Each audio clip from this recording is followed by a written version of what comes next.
सोच का ही फर्क होता है, वरना समस्याएं आपको कमजोर नहीं बल्कि मजबूत बनाने आती हैं। बहुत अच्छा, सोच का ही सब कुछ है भाई, जो सोच लिया वो कर लिया। कहाँ गया?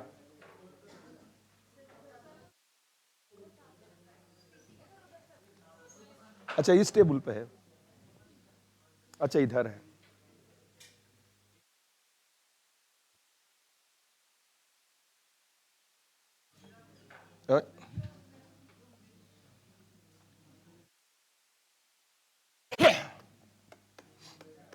The heart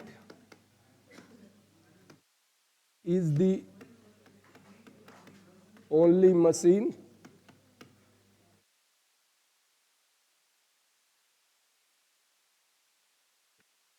heart is the only machine which works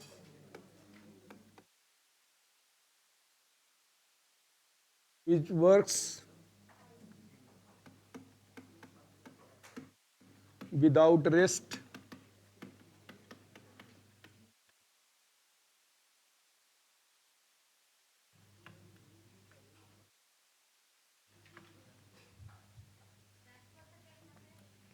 the heart is the only machine which works without rest throughout the life.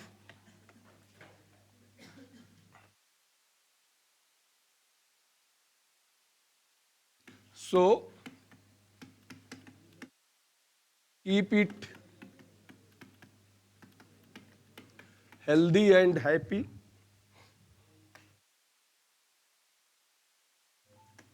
Whether yours or others.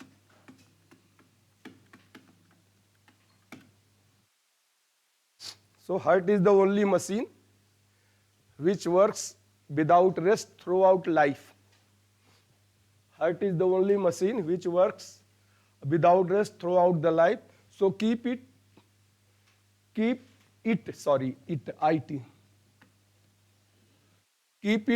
healthy and happy, whether yours or other.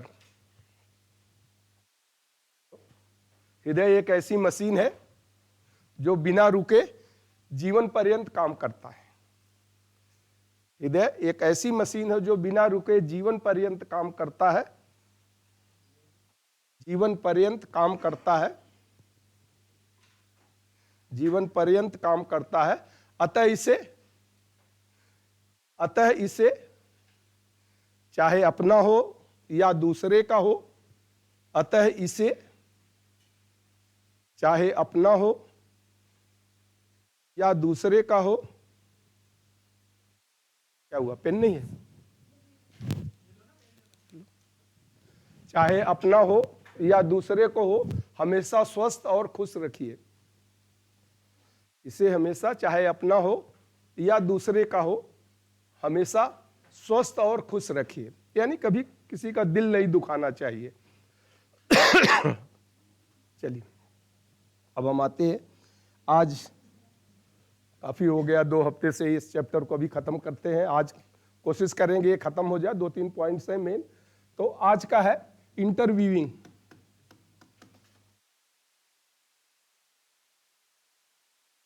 यानी सभी लोगों को कहीं न कहीं कभी न कभी इंटरव्यू में तो जाना पड़ेगा। तो आपको इंटरव्यू में कैसे जाना है, क्या तैयारियां होनी चाहिए। आपका टेक्निकल मैटर्स तो ठीक है, टेक्निकल मैटर्स जो भी है वो हम नहीं डिस्कस करेंगे। टेक्निकल कंटेंट और मैटर्स वो तो आपको तैयार करना ही होगा, but psychological features, behaviours, manners, etiquettes जो जरूरी होता है हम नहीं जानते हैं, कभी कभी उससे भी सब कुछ तैयारी होने के बाद भी कुछ कमियां रह जाती हैं, उसके वजह से वो हम डिस्कस करेंगे।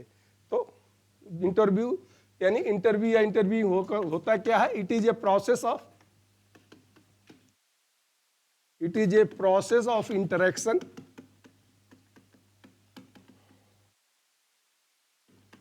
between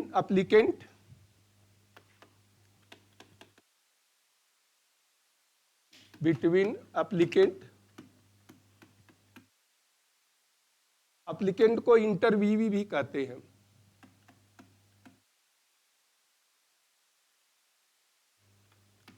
interviewee, between the applicant and interviewer,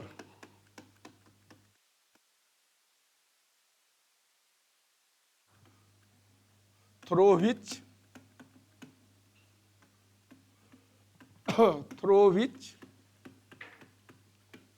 answer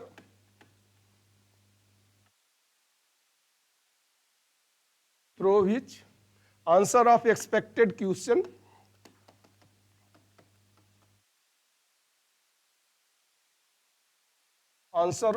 expected question or certain information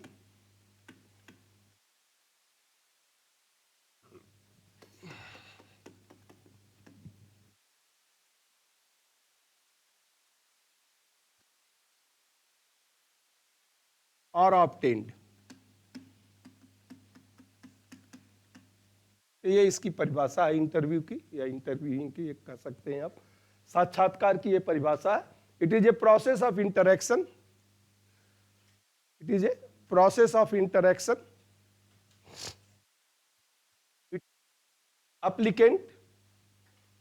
applicant को इंटरव्यूवी भी कहते हैं, इंटरव्यूवी यानी जो इंटरव्यू देने गया है, एंड इंटरव्यूअर जो इंटरव्यू ले रहा है, VIEWER इंटरव्यूअर, ER यहां जोड़ ले, interviewer, through which answer of expected question और सर्टेन इंफॉर्मेशन आर ऑब्टेन्ड। तो इसको आप हिंदी में लिख ले कि साक्षात्कार वह प्रक्रिया है, साक्षात्कार वह प्रक्रिया है, पूरा आ रहा है या इधर कर दे, नहीं इधर होने से कल वो नहीं आ रहा था ना उधर, अभी आज है।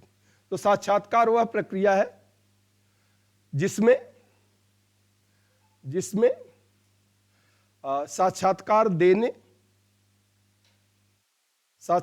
देने और लेने वाले के बीच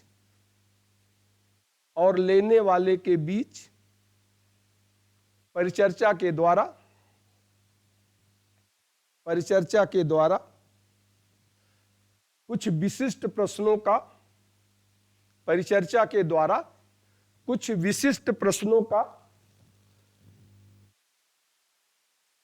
उत्तर मिलता है। परिचर्चा के द्वारा कुछ विशिष्ट प्रश्नों का उत्तर मिलता है, विशिष्ट प्रश्नों का उत्तर मिलता है या आवश्यक सूचना प्राप्त की जाती है।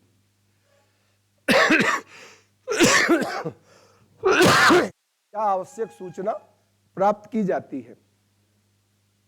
तो जरूरी होता है इंटरव्यू में कुछ प्रश्न पूछे जाते हैं, प्रश्नों के माध्यम से हम उत्तर चाहते हैं या कुछ सूचनाएं चाहते हैं, एप्लीकेंट की तरफ से कुछ सूचनाएं हो।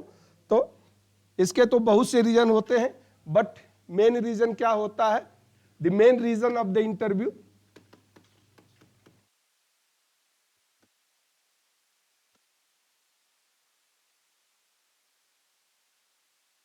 मेन रीजन ऑफ इंटरव्यू, तो मेन है जो होता है सबसे बेस्ट जज the suitability of a person,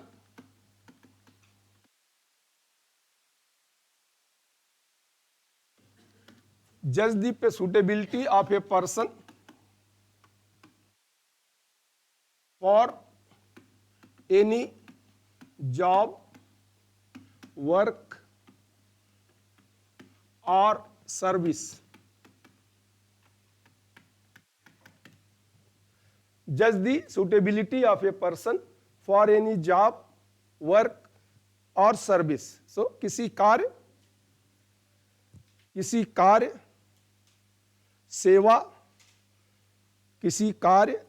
सेवा या पद के लिए किसी व्यक्ति की उपयोगिता का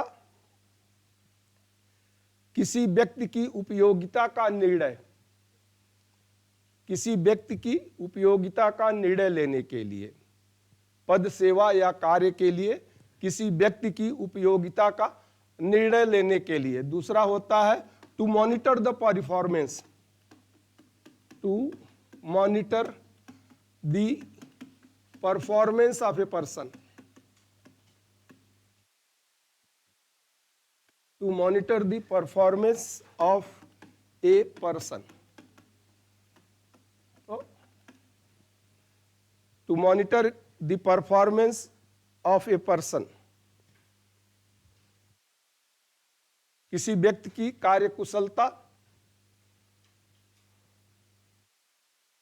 किसी व्यक्ति की कार्यकुशलता की निगरानी करने के लिए, किसी व्यक्ति के कार्यकुशलता की निगरानी करने के लिए कि उसका परफॉर्मेंस सही है कि नहीं। और तीसरा है exchange of information, exchange of information,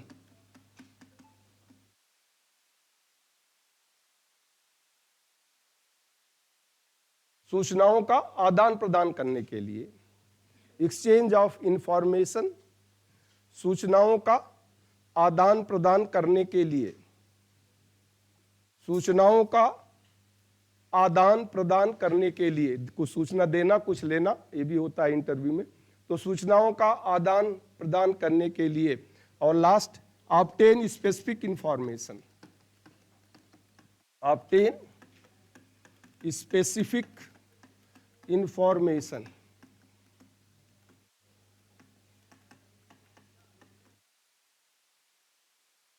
obtain specific information यानी विशिष्ट सूचना प्राप्त करने के लिए, विशिष्ट सूचना प्राप्त करने के लिए। और भी रीजन हो सकते हैं, जैसे प्रैक्टिकल टेस्ट में, प्रैक्टिकल करने से पहले एक इंटरव्यू लिया जाता है, किसी टेस्ट में होता है, बहुत से रीजन हो सकते हैं। बट मेन रीजन होता है कि किसी जॉब के लिए कोई सुटेबल है कि नहीं, परफॉर्मेंस उसका ठीक है कि नहीं, कुछ सूचना देना और लेना जैसे टेस्ट में हम करते हैं, या फिर स्पेसिफिक सूचना प्रश्नों के माध्यम से प्राप्त करना।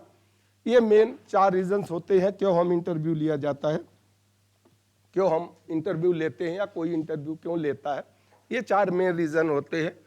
What ever may be the reason of the interview, जो भी रीजन हो, लेकिन जो इंटरव्यू देने जा रहा है उसे पता होना चाहिए कि इस इंटरव्यू का क्या ऑब्जेक्टिव है, क्या पूछा जा सकता है एक्सपेक्टेड क्वेश्चंस।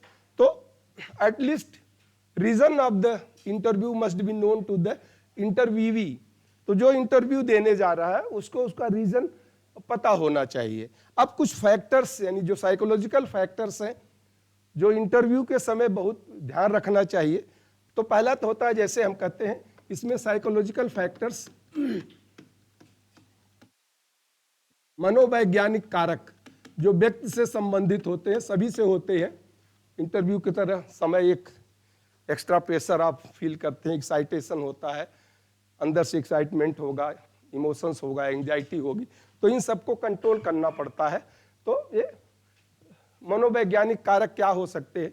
पहला है स्किल, कुछ दक्षता जो जरूरी होती है, एक्चुअली दोनों के लिए है, जो इंटरव्यू देने जाता है और जो इंटरव्यू लेता है, वो एक तरह से कहें तो दोनों के लिए ये जरूरी है।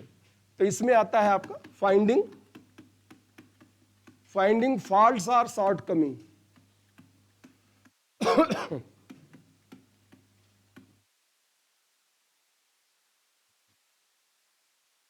अपनी कमी का पता लगाना कि मेरे अंदर क्या कमी है, इंटरव्यू में जाने से पहले उससे संबंधित। तो अपनी कमी का पता लगाना, फाइंडिंग फॉल्ट्स और शॉर्टकमिंग, मेरी त्रुटियां या कमियां क्या है, यानी अपनी कमी का पता लगाना। दूसरा है लिसनिंग स्किल, ये बहुत जरूरी है। लिसनिंग स्किल, ध्यान से सुनने की दक्षता या क्षमता, ध्यान से सुनने की दक्षता, कि सुने ध्यान से, बीच में इंटरप्ट न करें। कोई अगर वो कह रहा है, प्रश्न पूछ रहा है, तो ध्यान से सुनना।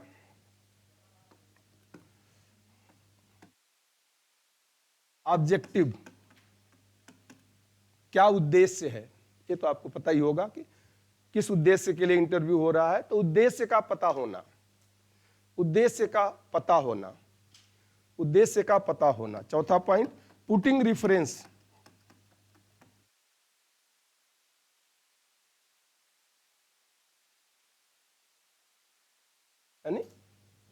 संबंधित संदर्भ, उससे संबंधित क्या सूचनाएं और क्या संदर्भ आपको चाहिए इंटरव्यू में जाने से लिए, क्या डॉक्यूमेंट्स और क्या है सब कुछ, तो वो सब आपको एक जगह रख लेना चाहिए। तो पुटिंग रेफरेंस यानी संदर्भित संदर्भ, उससे संबंधित संबंधित संदर्भ, संबंधित संदर्भ। आस्किंग प्रॉपर क्वेश्चन,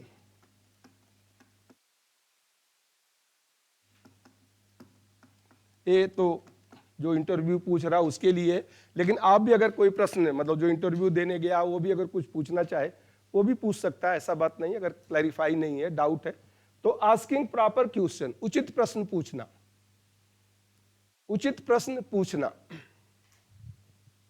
उचित प्रश्न पूछना।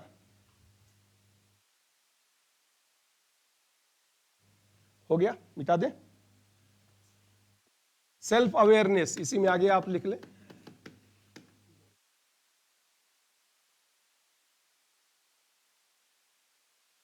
पूर्ण जानकारी प्राप्त करना, यानी आप जानकारी से परिपूर्ण हो, आपके अंदर वो सभी जानकारियां हो जो इंटरव्यू में पूछी जा सकती हैं। तो सेल्फ अवेयरनेस यानी जानकारी से परिपूर्ण हो।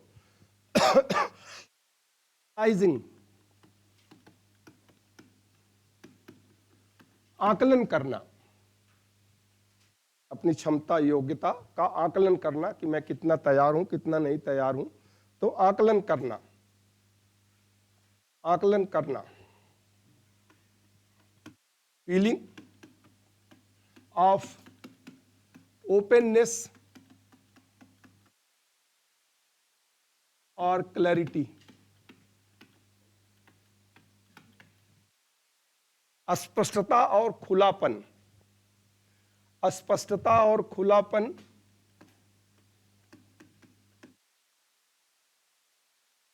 की अनुभूति, कि मतलब सब कुछ फेयर होगा, ऐसी फीलिंग रखें। अस्पष्टता और खुलापन की अनुभूति, अस्पष्टता और खुलापन की अनुभूति। इंश्योरिंग ट्रस्ट,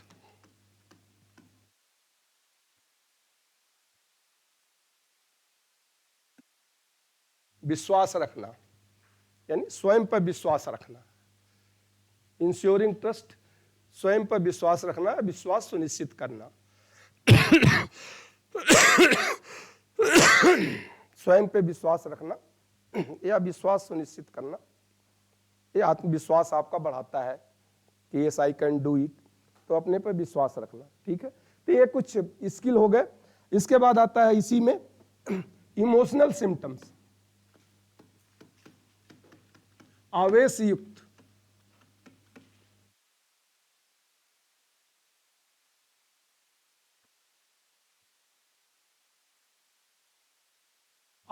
आवेश युक्त कुछ लक्षण जो व्यक्ति को परेशान करते हैं, ये आपको पता होना चाहिए। तो इसमें पहला है फियर, ये सबसे पहले होता है। फियर का भाव होता है यानी डर, फियर, एंगर, कमी रह जाती तो आपको गुस्सा भी आता है, एंगर यानी गुस्सा, रेस्टलेसनेस, अशांति, जब भी कभी इंटरव्यू के लिए जाएं तो इन सब पर ध्यान दें। रेस्टलेसनेस, अशांति एक रहती है, रेस्टलेसनेस है, हाँ वो भी आएगा, हेजिटेशन तो उसी का पार्ट है, वो भी उसी में आता है। तो रेस्टलेसनेस,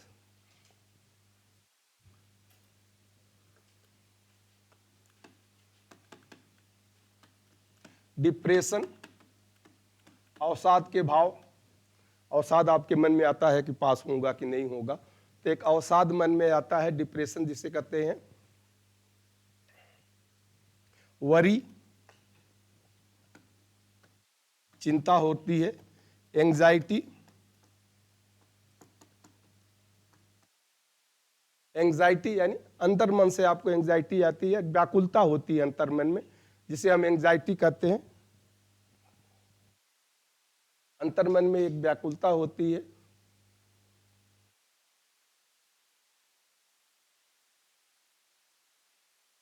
रिएक्शन, प्रतिक्रिया आप करते हैं,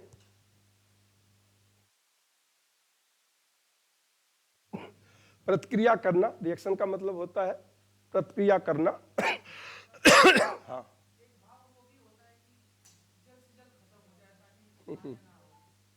नहीं नहीं, वो तो ठीक, वो इसी में आ जाएगा। आपके अंदर एक व्याकुलता रहती है ना कि जब मैं जाऊं अंदर तो जल्दी खत्म हो जाए, तो एक व्याकुलता रहती है, वो इसके अंदर व्याकुलता उसमें उसके अंदर आता है। Developing guilty feeling,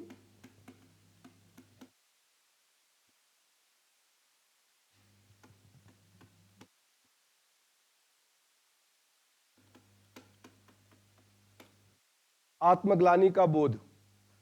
developing guilty feeling, आत्मग्लानि का बोध कि मैं जितना तैयारी करना चाहिए था उतना तैयार होके नहीं आया हूं। आप अपने अंदर मन से सोचते हैं यार जितनी तैयारी, आत्मग्लानि का बोध।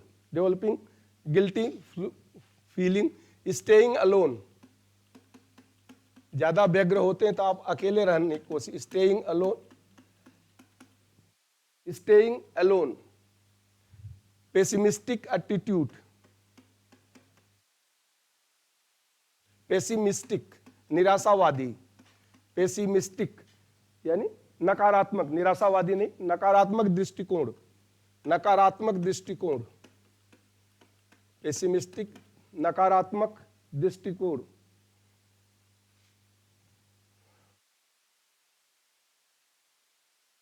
डिप्रेशन यानी अवसाद होता है, और एक होता है डिस्परेशन, निराशा, डिस्परेशन, डिस्परेशन। जैसे इन्होंने कहा ना हेजिटेशन, तो having doubts, having doubts.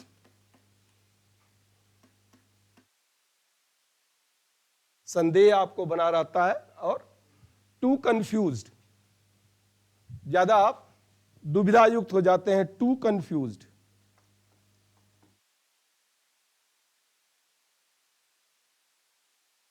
Confuse का मतलब अत्यधिक दुविधा, अत्यधिक दुविधा आपके अंतर्मन की, ये सब है, दूसरे आपसे अपने से रिलेटेड है, और भी बहुत हो सकता है, बट कुछ पॉइंट्स है जैसे फियर है, डर, एंगर क्रोध आना, रेस्टलेसनेस अशांति होना, डिप्रेशन यानी एक मन के अंदर से अवसाद उत्पन्न होता है कि जाऊं कि न जाऊं, वरी चिंता, एंजाइटी आकुलता या व्याकुलता, टू कंफ्यूज्ड अत्यधिक दुविधा, रिएक्शंस यानी प्रतिक्रिया करना, उस समय आप प्रतिक्रिया का ज्यादा करने लगते हैं, डेवलपिंग गिल्टी फीलिंग यानी आत्मग्लानि की अनुभूति होना, स्टेइंग अलोन अकेले रहना, पेसिमिस्टिक एटीट्यूड यानी निराशावादी दृष्टिकोण, और डिस्परेशन निराशा, हैविंग डाउट्स, कुछ न कुछ आपको संदेह बना रहता है, कुछ न कुछ संदेह बना रहता है। हो गया, चलिए कुछ बिहेवियर से संबंधित, जैसे बिहेवियर से related, behaviour symptom,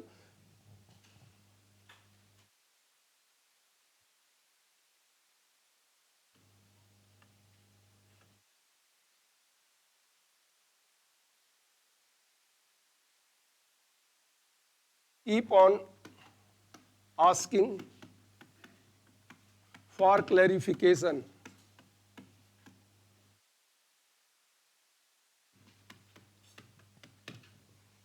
keep on asking for clarification यानी प्रश्नों को बार बार स्पष्ट करने के लिए कहते हैं, या कहना, प्रश्नों को बार बार स्पष्ट करने के लिए कहना। ये भी आप व्यवहार की एक प्रॉब्लम होती है, नहीं, अगर आपको नहीं समझ में आया तो एक बार पूछ, लेकिन बार बार कहना, प्रश्नों को स्पष्ट करने के लिए बार बार कहना, keep on asking for clarification,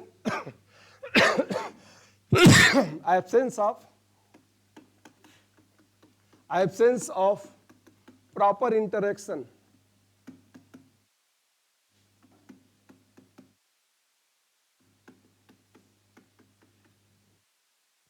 उचित परिचर्चा का अभाव, एब्सेंस ऑफ प्रॉपर इंटरेक्शन, उचित परिचर्चा का अभाव, जैसा होना चाहिए। बहुत सी रीजन इसके हो सकते हैं, कम्युनिकेशन स्किल, प्रेजेंटेशन स्किल, बोलते समय से होते हैं, उचित परिचर्चा का अभाव, lack of control on gesture and posture.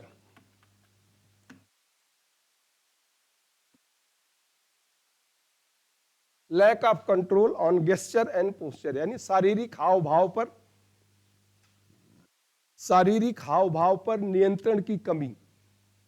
शारीरिक हाव भाव पर नियंत्रण की कमी, यानी बोलते समय कभी हाथ उठा देना, कभी ऐसे करना, कान खुजला देना या ऐसे कर लेना, आदत होती है। आप वहां इंटरव्यू में बैठे बैठे भी बोल रहे हैं तब भी हाथ पैर या पैर हिलाते रहते हैं। तो ये सब जो हाव भाव है, ये साइकोलॉजिकल कंट्रोल नहीं हो पाता, आदमी की आदत बन जाती है, बट कोशिश करें कि ये कंट्रोल रहे। लैक ऑफ कॉन्फिडेंस,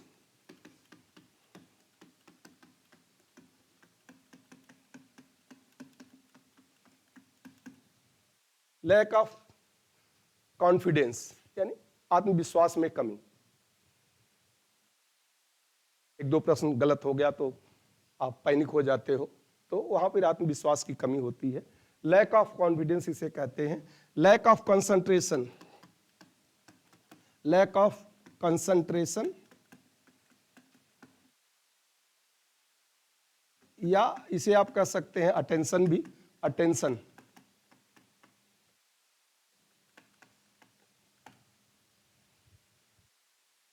ध्यान या ध्यानाकर्षण में कमी। ध्यान या अटेंशन यानी ध्यान, कंसंट्रेशन यानी ध्यानाकर्षण, तो ध्यान या ध्यानाकर्षण में कमी।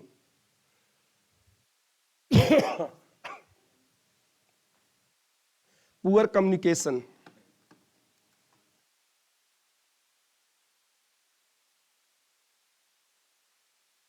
पुअर कम्युनिकेशन यानी संप्रेषण में कमी, संप्रेषण में कमी, संप्रेषण में कमी। और last point, not able to put the facts, not able to put the fact properly.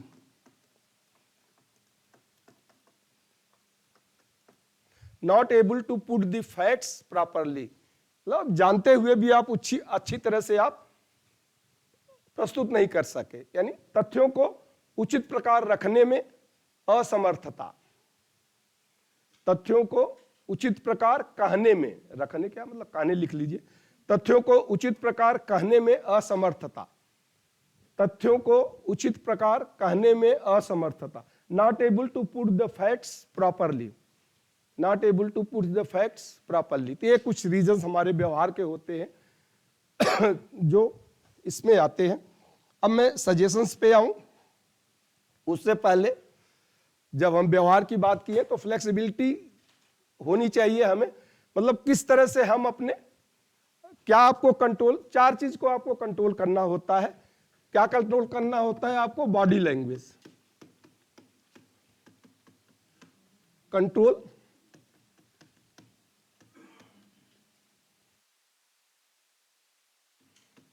तो बॉडी लैंग्वेज में आपका फेशियल एक्सप्रेशन, गेस्चर, पोस्चर्स, ये सब आ जाता है, और नॉन वर्बल कम्युनिकेशन भी इसी का पार्ट है। तो बॉडी लैंग्वेज को आप कैसे कंट्रोल करेंगे, या अगर नहीं कंट्रोल होता तो आप ट्रेनिंग ले लें, उसकी कुछ एक्सरसाइज कर ले, एक हफ्ता 2 हफ्ता पहले जब इंटरव्यू में जाना है तो उसको आप कंट्रोल करें, बॉडी लैंग्वेज। दूसरा है आपका बिहेवियर, जो अभी मैंने बिहेवियर में कमियां बताया, उन कमियों को आप, व्यवहार की कमियों को कैसे दूर करें।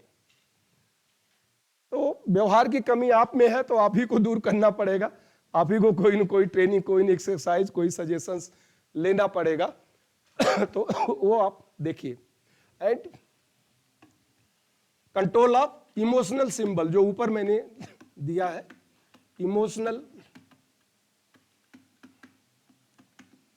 इमोशनल लेवल, ये 3 चीज तो आपको कंट्रोल करना होगा। और चौथा चीज है गेन कॉन्फिडेंस, ये जरूरी है। ये 3 तो कंट्रोल करना है, बॉडी लैंग्वेज को कंट्रोल करना है, व्यवहार को कंट्रोल करना है, और आवेश की जो अनुभूति, यानी अंतर्मन से जो आवेश की अनुभूति आती है, वरी है, एंजाइटी है, रेस्टलेसनेस है, एंगर है, फीलिंग है, इमोशंस है, थिंकिंग है, ये सब जो अंदर की अनुभूतियां होती हैं उसको कंट्रोल करिए कम से कम उस समय। अननेसेसरी बातें आपके दिमाग में ना आए, अननेसेसरी ओवर रिएक्शंस ना आए, ओवर एक्टिवनेस ना आए, तो इन सबको आपको कंट्रोल करना पड़ता है। और ये है गेन कॉन्फिडेंस, ये जरूरी है, आत्मविश्वास बहुत जरूरी है। आत्मविश्वास अगर नहीं है तो कितना भी आप तैयारी कर लेंगे वहां फिर आप बोल नहीं पाएंगे, आवाज आपकी कांपने लगेगी। तो ये 4 चीजें हैं जिसको हमें कंट्रोल करना पड़ता है। अब मैं आता हूं, before going to the suggestions, हमने कम्युनिकेशन में भी डिस्कस किया था, अब वही बात आ जाएगी, पीछे के पन्ने को खोलना पड़ेगा। NLP, neuro linguistic programming. Neuro यानी माइंड, लिंग्विस्टिक यानी भाषा। तो माइंड और भाषा में एक समायोजन होना बहुत जरूरी होता है। तभी आप कहीं भी कुछ बोल रहे हो तो जो कुछ भी आप बोलते हैं ऐसे तो नहीं बोल देते हैं, आप सोचते हैं कि मुझे क्या बोलना है तब आप बोलते हैं। तो यानी माइंड और जो हमारी लिंग्विस्टिक यानी जो भाषा है जो हम बोलते हैं, अभिव्यक्ति जो हमारी, इसमें एक संबंध होता है।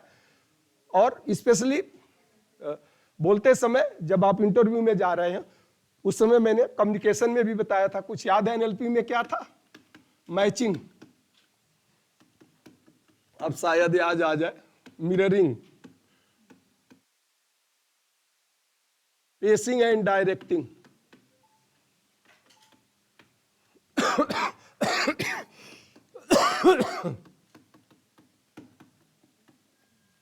पेसिंग एंड डायरेक्टिंग और फेशियल एक्सप्रेशन,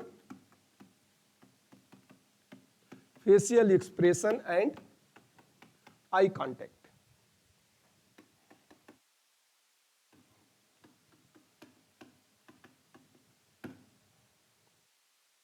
तो मैंने आंखों का एक फिगर बना के ऐसे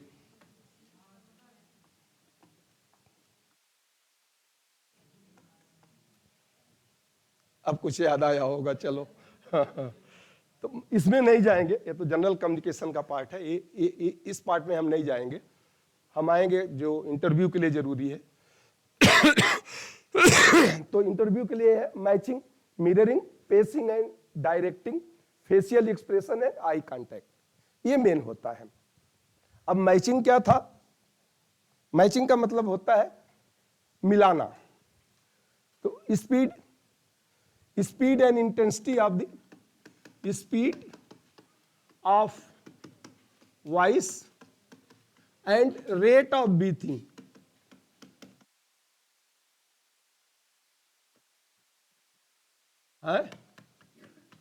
speed of voice and rate of breathing. हाँ, मैचिंग का मतलब हुआ इंटरव्यूअर के, तो speed of voice and rate of breathing should be match without doing mimicry.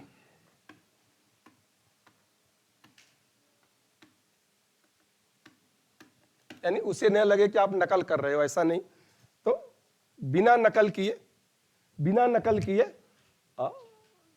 जो इंटरव्यू लेने वाले की आवाज की गति और सांस की तीव्रता, यानी सांस की गति, रेट ऑफ ब्रीथिंग। तो आवाज की गति और सांस की गति से अपनी गति और सांस की गति को मिलाना।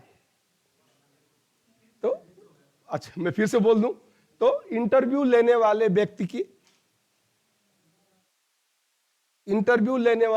की बिना नकल किए उसके आवाज की तीव्रता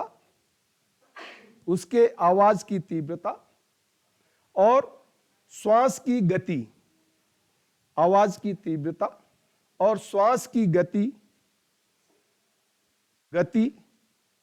को अपनी आवाज की गति व श्वास की गति से मिलाना। अपनी आवाज की गति व श्वास की गति से, यानी जितनी तेजी से वो बोल रहा हो उतनी तेजी से आप भी बोलिए। और श्वास की गति का मतलब हुआ कि वो रेट, ये दोनों बोलने की आवाज और तीव्रता, बोलने की रेट यानी किस गति से वो बोल रहा है और कितनी तीव्रता से बोल रहा है। बोलने की जो गति होती है वही सांस को नियंत्रित करती है। तो सांस को आपको पहचानने की जरूरत नहीं है, आवाज की तीव्रता और आवाज की गति, rate and intensity of the voice of the interviewer should be matched without doing the mimicry. इससे क्या होता है, इससे आपके अंदर भी एक कॉन्फिडेंस जनरेट होता है और make the atmosphere positive for discussion. इससे it make atmosphere positive for discussion.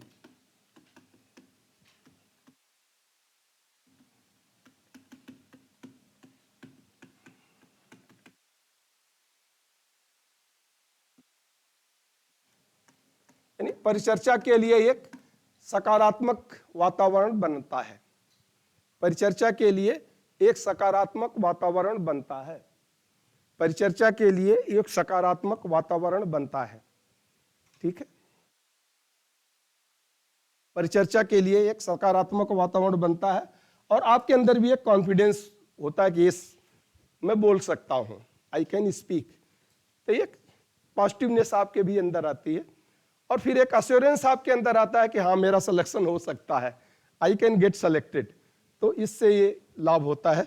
दूसरा है हो गया, दूसरा है मिररिंग,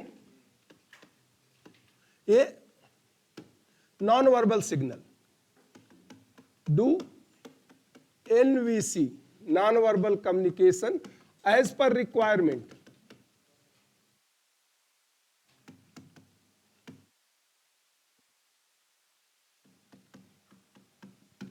तो नॉन वर्बल कम्युनिकेशन में जैसे आई कांटेक्ट है, फेशियल एक्सप्रेशंस है, स्माइलिंग है, अगर वो कुछ पूछ रहा है, अगर वो हिला के कह रहा है शरीर मतलब अपने सिर को, तो आप भी उसको हिला के नोट करिए यस सर। आप बोलने के साथ साथ सिर को भी हिलाइए, मतलब आपकी बॉडी और नॉन वर्बल कम्युनिकेशन दोनों मैच करे। तो अशाब्दिक संप्रेषण आवश्यकता अनुसार करना, अशाब्दिक संप्रेषण आवश्यकता अनुसार करना। तो जो उसका अशाब्दिक संप्रेषण है यानी match it with the process of interviewer.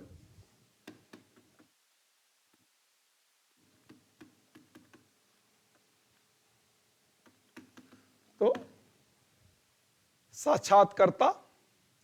साक्षात्कारता की प्रक्रिया के साथ इसको प्रतिबिंबित करिए। हाँ क्या,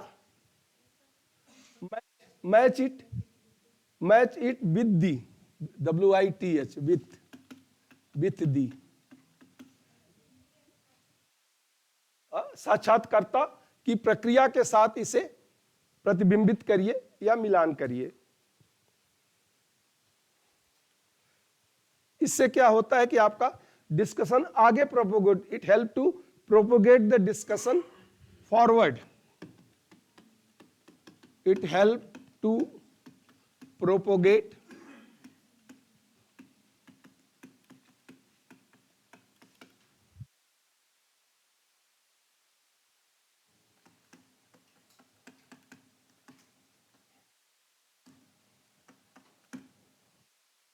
वो कहता हम आगे चले, यस सर आगे पूछिए।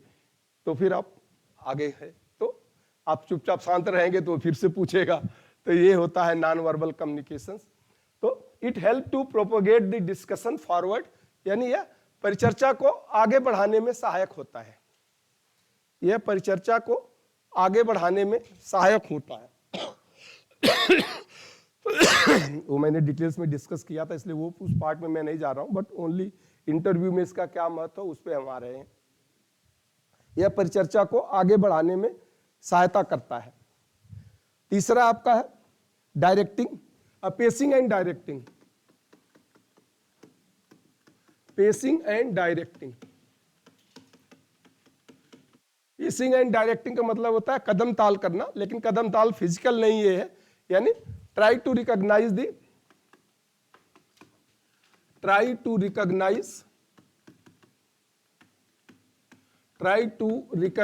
The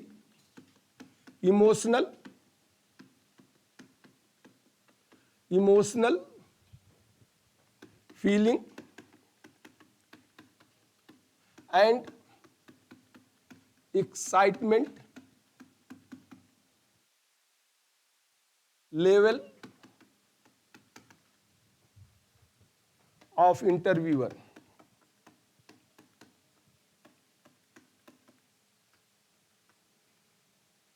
and act accordingly.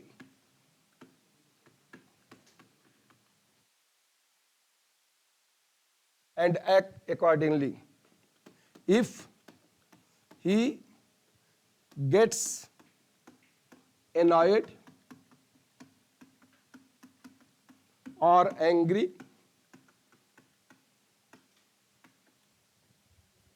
then modify your behavior to pacify him.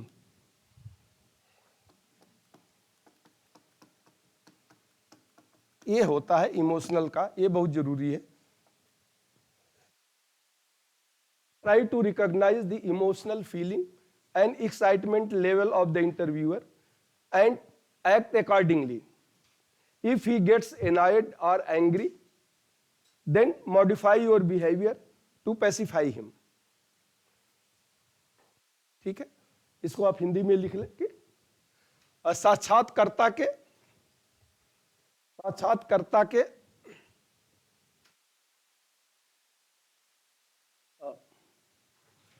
आवेशनात्मक अनुभूति, साक्षात्कारता के आवेशनात्मक अनुभूति और उत्तेजना के स्तर, आवेशनात्मक अनुभूति और उत्तेजना के स्तर को पहचानने की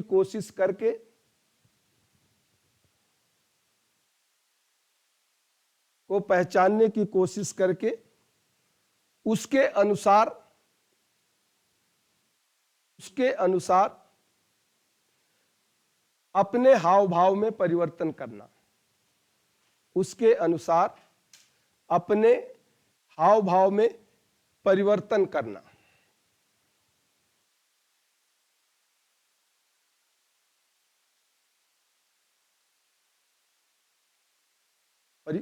परिवर्तन करना। उसके बाद लिखिए यदि किसी कारणवश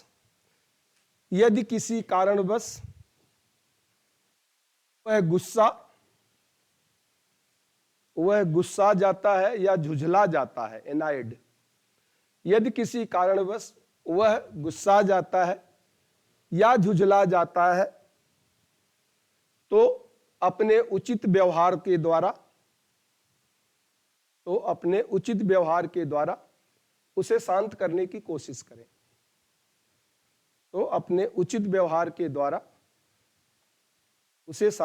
उन्हें शांत करने की कोशिश करें। ये होता है पेसिंग, यानी इमोशनल एक्साइटमेंट हो जाता है तो कैसे उसको दूर करें। अब इसके बाद आता है facial expression and eye contact. ये बहुत जरूरी है।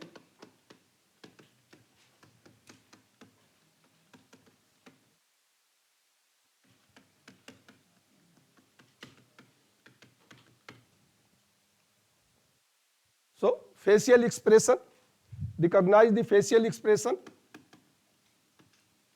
recognize it and follow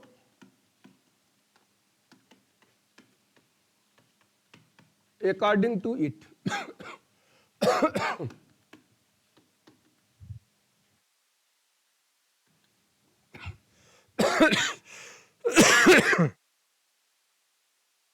simple बात है, वहां आप समझ जाएंगे जब इंटरव्यू के समझ जाएंगे। तो साक्षात्कारता के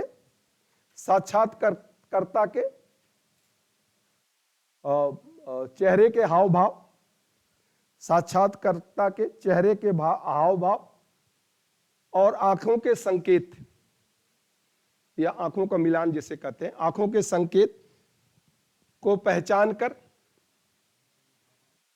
चेहरे के हाव भाव तथा आंखों के संकेत को पहचान कर उसके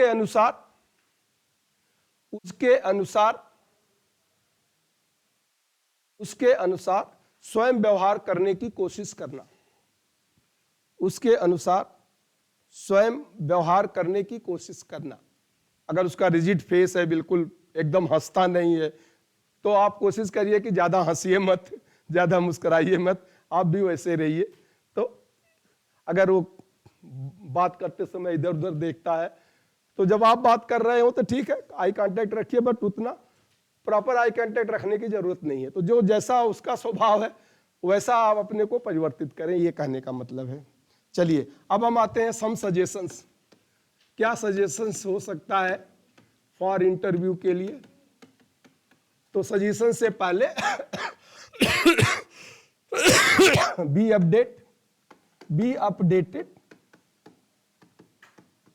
updated about objective content,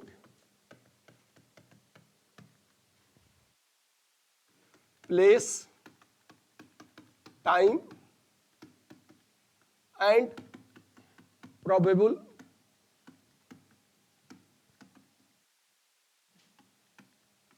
duration of interview. ये तो बहुत जरूरी है।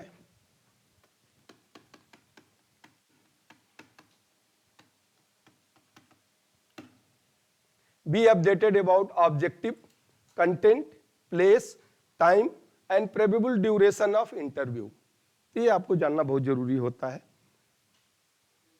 Place, time and probable duration of interview.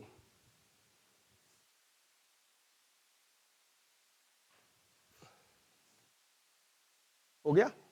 तो लिखना इसको हिंदी में अच्छा लिख लीजिए फिर कि इंटरव्यू का उद्देश्य, मतलब साक्षात्कार का उद्देश्य, विषय वस्तु, जगह,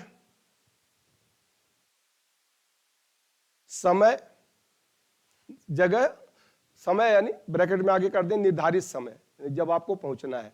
समय का मतलब निर्धारित समय और कितने और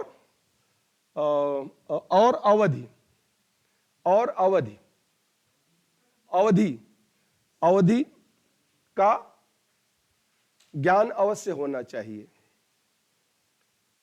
यानी क्या ऑब्जेक्टिव है, क्या उद्देश्य, क्या इसका कंटेंट होगा, क्या पूछा जाएगा, कहां पे है ये place of the interview and किस समय आपको वहां रिपोर्ट करना है, और प्रोबेबल ड्यूरेशन यानी कितने समय का हो सकता है, आधा घंटा, 10 मिनट, 15 मिनट, 20 मिनट, ठीक है, वो बढ़ भी सकता है, कम भी हो सकता है, अलग बात है, बट ये आपको जानना बहुत जरूरी है। अब हम इसके बाद आते हैं कि जो पहला मेन चीज है,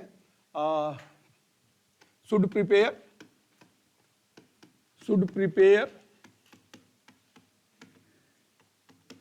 probable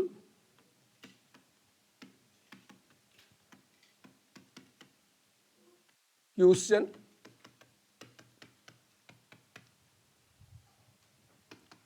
to be asked।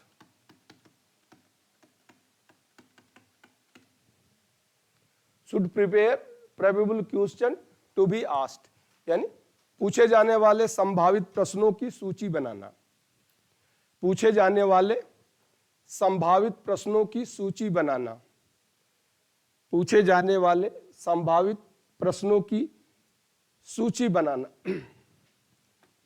Contact a person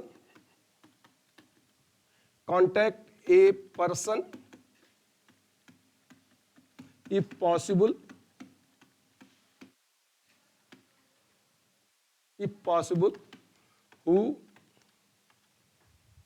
who has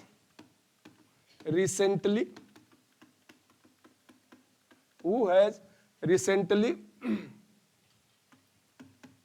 given the same interview.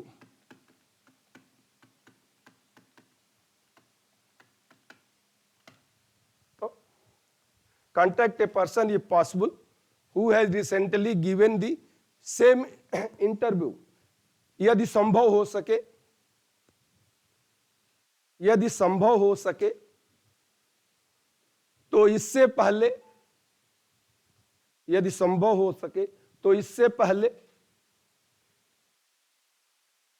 इसी साक्षात्कार में, तो इससे पहले इसी साक्षात्कार में उपस्थित व्यक्ति से संपर्क करना।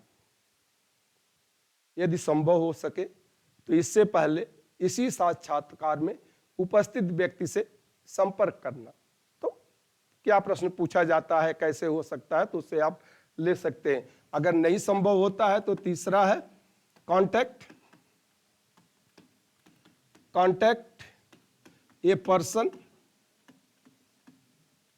Who has served to this post or presently serving.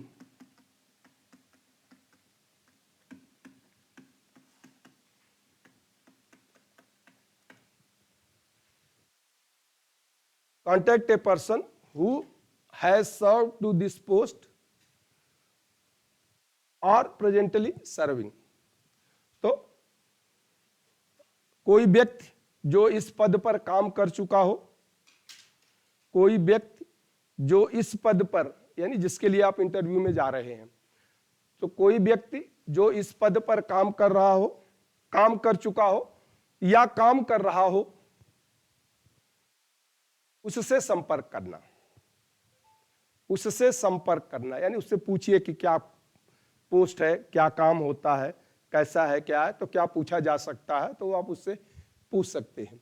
तो अब हम आते हैं जो पहला था, जो आपने क्वेश्चन बनाया था, उस क्वेश्चन का आंसर के लिए आपने इन दो लोगों से कांटेक्ट किया कि कोई व्यक्ति मिल जाए जो इंटरव्यू दिया हो, या फिर कोई पर्सन जो इस पोस्ट पे काम कर चुका हो या काम कर रहा हो। अब आप try to find out the correct answer of, इससे कुछ प्रश्न भी आपको मिल जाएंगे जो उसमें आप ऐड कर लेंगे जो आपने बनाया है। Try to find out the answer of, try to find out the correct answer of all question.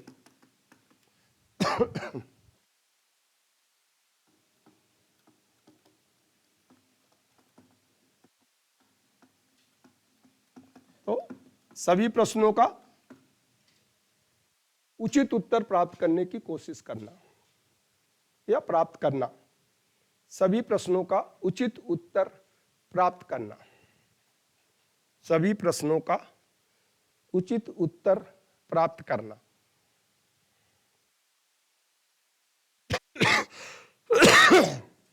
मिटा दे। Attend,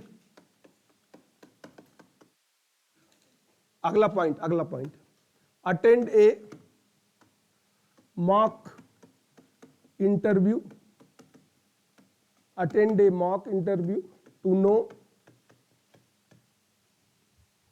to know your defects.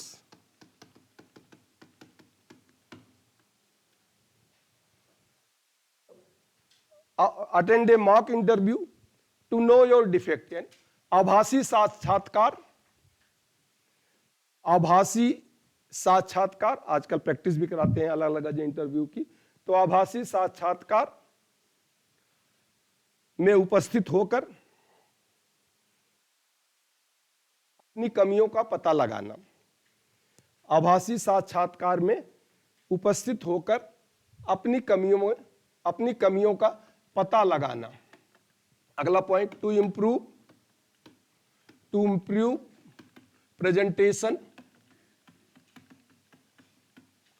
Presentation और कम्युनिकेशन,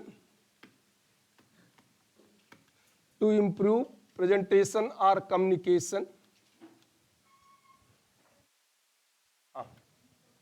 कोई बात नहीं, कम्युनिकेशन, टू इम्प्रूव प्रेजेंटेशन और communication, attend some special classes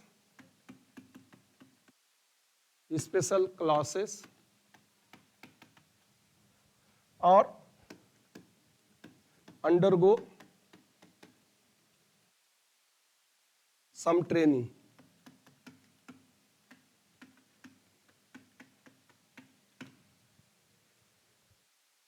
So, to improve presentation or communication, attend some special classes or undergo some training.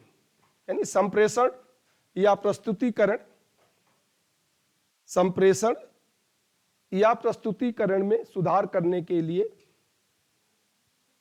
संप्रेषण या प्रस्तुतिकरण में सुधार करने के लिए कुछ विशेष कक्षा या प्रशिक्षण, कुछ विशेष कक्षा या प्रशिक्षण को प्राप्त करना, कुछ विशेष कक्षाओं में जाना, कुछ विशेष कक्षाओं में जाना या प्रशिक्षण को प्राप्त करना, कुछ विशेष कक्षाओं में जाना या प्रशिक्षण को प्राप्त करना। उसी तरह से टू इम्प्रूव बॉडी लैंग्वेज,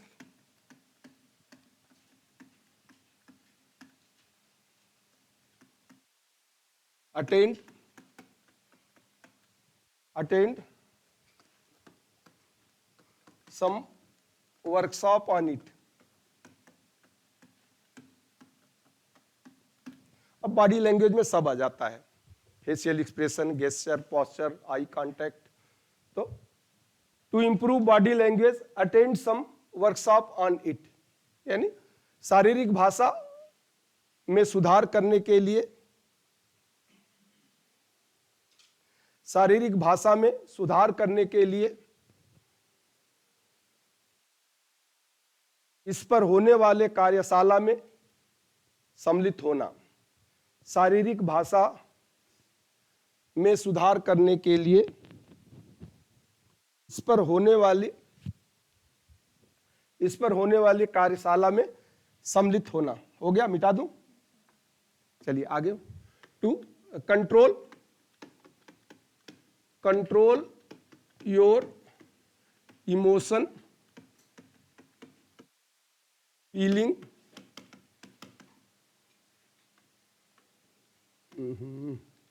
ये एल है, feeling and thinking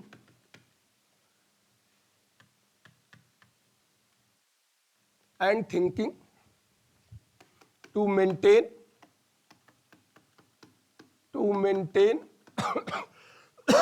maintain calm and cool inner mind। ये बहुत जरूरी है, calm and cool inner mind। some yoga or special exercise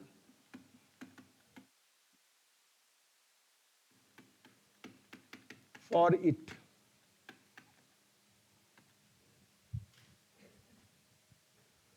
Control your emotions, feeling and thinking to maintain calm and cool inner mind। Do some yoga or special exercise।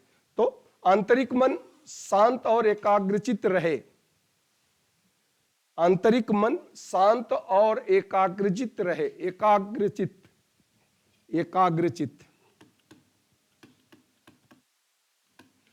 आंतरिक मन शांत और एकाग्रचित रहे। इसके लिए आवेश, अनुभूति और सोच, इसके लिए आवेश, अनुभूति और सोच को नियंत्रित करना आवश्यक है। आंतरिक मन शांत और एकाग्रचित रहे, इसके लिए आवेश, अनुभूति और सोच को नियंत्रित करना आवश्यक है। यदि संभव हो तो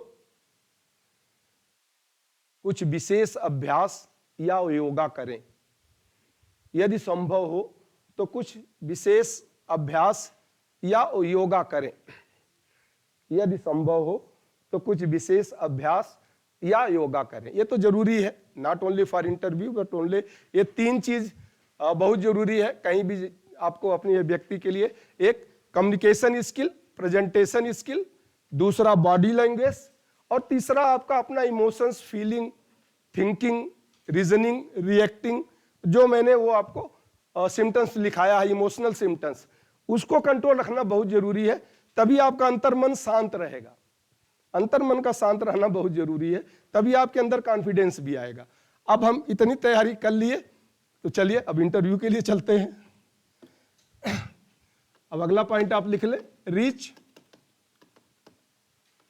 to the point of interview. Point नहीं, सॉरी, प्लेस लिख लें, place of interview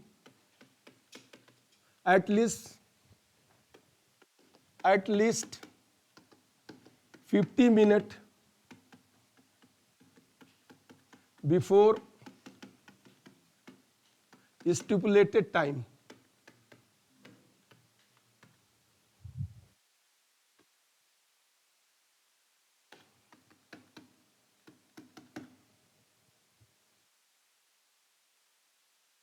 Reach to place of interview at least 50 minutes before stipulated time, यानी साक्षात्कार की जगह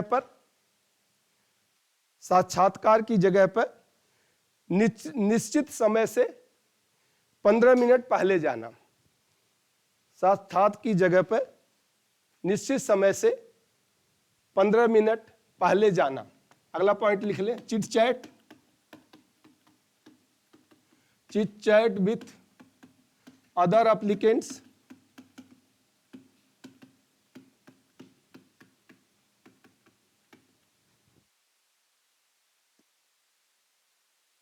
regain your confidence।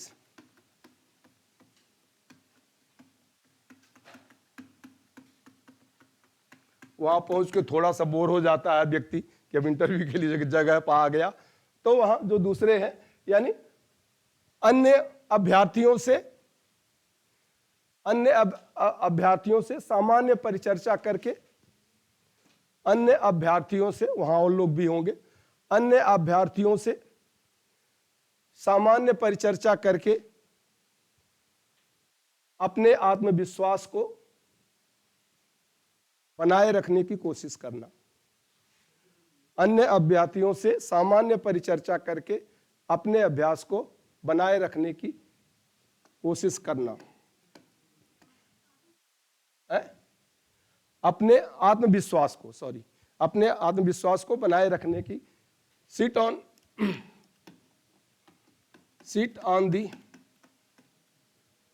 On the place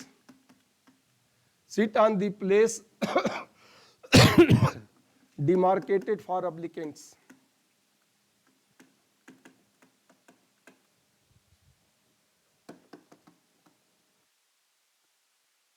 उसी जगह पर बैठे, इधर उधर ना बैठे। तो seat on the place demarcated for applicant, यानी अभ्यर्थियों के लिए निर्धारित जगह पर ही बैठना। अभ्यर्थियों के लिए निर्धारित जगह पर ही बैठना। अभ्यर्थियों के लिए निर्धारित जगह पर ही बैठना। चलिए,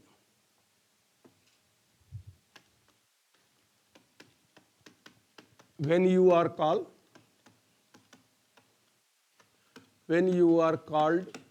for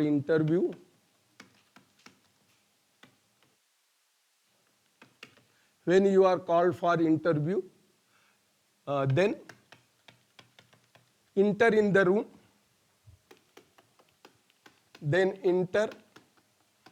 room,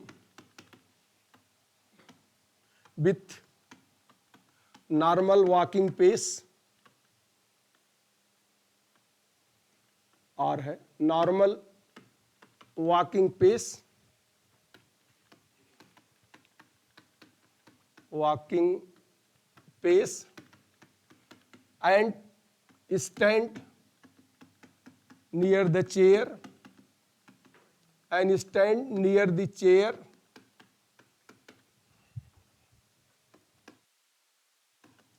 meant for applicant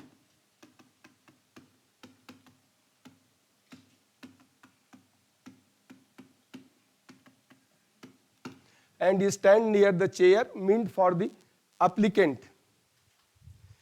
क्या बात है, सब लोग एकदम इतने सीरियस, एकदम पिन ड्रॉप साइलेंट, जैसे लगता खुद इंटरव्यू चल रहा हो। चलिए अच्छी बात है।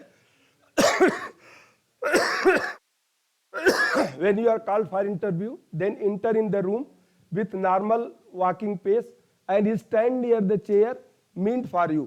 यानी जब आपका बुलावा आने पर सामान्य गति से, बुलावा आने पर सामान्य गति से कमरे के अंदर जाना, सामान्य गति से कमरे के अंदर जाना और अभ्यर्थी के लिए जो कुर्सी रखी गई है और अभ्यर्थी के लिए जो कुर्सी रखी गई है उसके पास खड़े हो जाना, उसके पास खड़े हो जाना, उसके पास खड़े हो जाना। यानी वहां कुर्सी जो रखी उसके पास जाके खड़े हो जाइए, जाते तुरंत कुर्सी खींच के बैठ मत जाइए, जब वो कहे कि प्लीज सिट डाउन तब बैठिए, वो भी एक मैनर होता है, इसलिए खड़े हो जाना। Sit on the chair, sit on chair when asked to do so,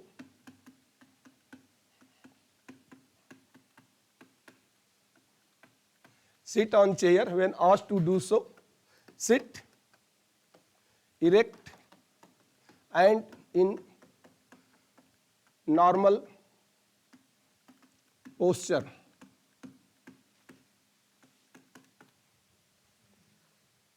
sit on the chair when asked to do so, sit erect and in normal posture।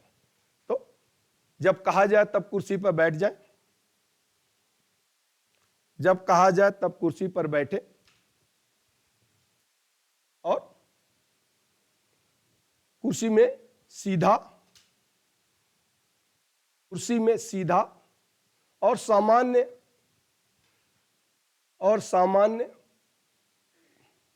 स्वरूप में बैठे, कुर्सी में सीधा और सामान्य स्वरूप में बैठे। सामान्य स्वरूप मतलब नॉर्मल पोस्चर, बिल्कुल स्टिक्ट न हो जाए, बिल्कुल एकदम सावधान या रूड, मतलब जकड़न न रहे शरीर में, बिल्कुल सामान्य बैठे, कहने का मतलब ये है। चलिए अब इंटरव्यू शुरू करते हैं। क्या वो तो आज आप बैठ जाओगे तो होगा ये गुड मॉर्निंग गुड आफ्टरनून। जब आप इंटर करते हो रूम में, कुर्सी के पास जाके खड़े होते हो, तभी आप गुड मॉर्निंग बोलते हो। वो तो नॉर्मल है यार, उसके लिए वो भी लिखाना पड़ेगा, लिखना है तो लिख लो, बट उसकी जरूरत तो नहीं है अगर आप चाहते हो तो होगा ही। तो जनरल मैनर्स टिकट्स में आया, क्योंकि अक्सर लोग जाते हैं कुर्सी पे बैठ जाते हैं, तो वो नहीं होना चाहिए, कुर्सी पे खड़े रहे। अब आप गुड मॉर्निंग कहें तो वो खुद कहेगा प्लीज सिट डाउन। तो हाँ ये भी सही कहा आपने कि जो लोग भूल जाते हैं कि मैं गुड मॉर्निंग नहीं बोलूंगा, तो वो जरूर लिख लें कि गुड मॉर्निंग बोल दे। और जो एक नॉर्मल कर्टेसी है कि आप किसी से मिलते हैं तो गुड मॉर्निंग तो बोलते ही हैं, तो इसलिए मैंने उसको अवॉइड किया। वो होना चाहिए भाई, वो तो बहुत जरूरी है, गुड मॉर्निंग तो बोलना बहुत जरूरी है, बट पॉइंट्स बढ़ जाएंगे इसलिए मैंने उसको अवॉइड किया। Listen to the question carefully and do not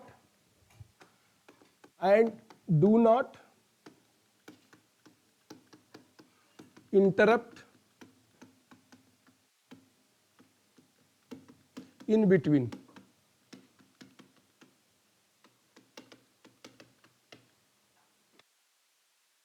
Listen to the question carefully and do not interrupt in between, यानी प्रश्न को अंत तक ध्यान से सुनना, प्रश्न को अंत तक ध्यान से सुनना,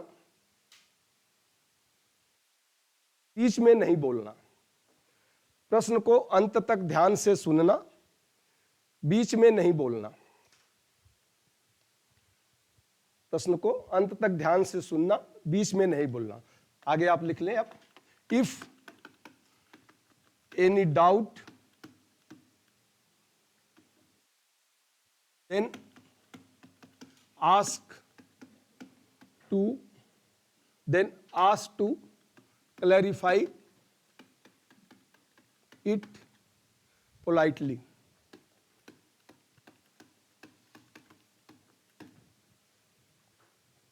If any doubt, then ask to clarify it politely. यदि कोई संदेह हो, यदि कोई संदेह हो तो विनीत भाव से, यदि कोई संदेह हो तो विनीत भाव से पुनः स्पष्ट करने के लिए कहना। यदि कोई संदेह हो तो विनीत भाव से पुनः स्पष्ट करने के लिए कहना। यदि कोई संदेह हो तो विनीत भाव से पुनः स्पष्ट करने के लिए कहना। अब आपको आंसर देना है। while speaking follow 6P 6C and NLP। ये मैं सब बता चुका हूं, अभी मैं रिपीट नहीं करूंगा। तो ये 6P क्या होता है, 6C कम्युनिकेशन में दोनों बता दिया हूं, और NLP तो अभी फिर से बता दिया आपको। तो बोलते समय आप 6P यानी 6P या प्रेजेंटेशन, 6C 6 क्या मैंने 9 बताया, लेकिन 6C आप याद रखें। 6 कम्युनिकेशन के जो नियम है, कैसे बोलना है, प्रस्तुतिकरण के जो नियम है, और जो मैंने NLP बताया है। तो 6P 6C और NLP का बोलते समय अनुसरण करें। तो हम बाद में डिस्कस कर लेंगे क्या 6P 6 है, पहले आप लिख लें। तो 6P और 6C का, 6P 6C और NLP का बोलते समय अनुसरण करें। Follow the characteristics of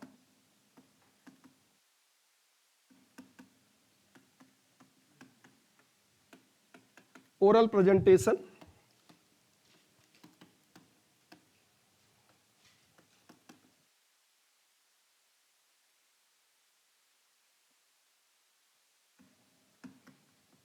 during speaking.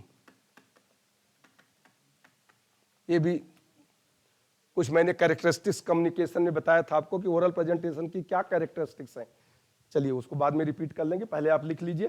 Follow the characteristics of oral presentation during speaking, यानी बोलते समय मौखिक प्रस्तुतिकरण की विशेषताओं, बोलते समय मौखिक प्रस्तुतिकरण की विशेषताओं का ध्यान रखें। बोलते समय मौखिक प्रस्तुतिकरण की विशेषताओं का ध्यान रखें, ये तो जरूरी है आपके। तीसरा इसमें आपका है focus on your rhythm, focus on your rhythm, rate, pitch and modulation of voice.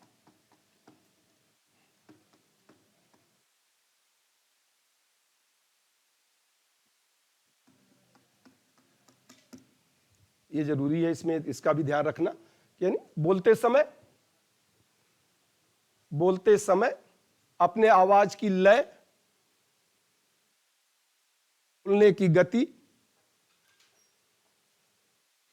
दर, बोलते समय अपने आवाज की लय, बोलने की गति, दर और उतार चढ़ाव मॉड्यूलेशन, उतार चढ़ाव पर ध्यान देना, उतार चढ़ाव पर ध्यान देना। हो गया, मिटा दें इसको। चलिए मिटा के आगे चलते हैं। The intensity of voice, voice बहुत जरूरी है, इसलिए मैं 2 इसमें लिखवा रहा हूं। Intensity of voice should be should be adequate should be adequate, neither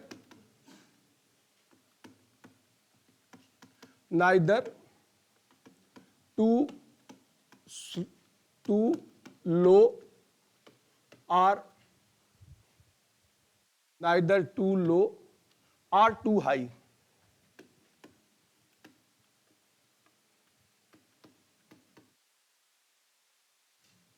कुछ लोग की आदत होती है बहुत तेज बोलते हैं, तो बस वहाँ रूम में आसपास अगर बैठे हैं, कितनी दूरी पर बैठे हैं, तो उसके अनुसार आपके होना चाहिए। तो आवाज की तीव्रता उपयुक्त हो, आवाज की तीव्रता उपयुक्त हो, आवाज की तीव्रता उपयुक्त हो, अर्थात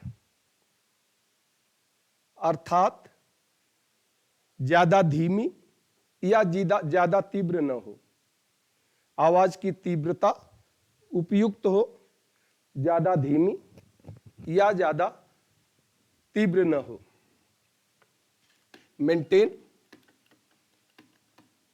maintain proper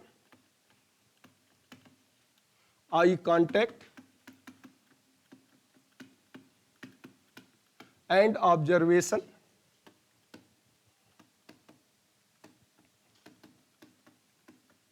while speaking.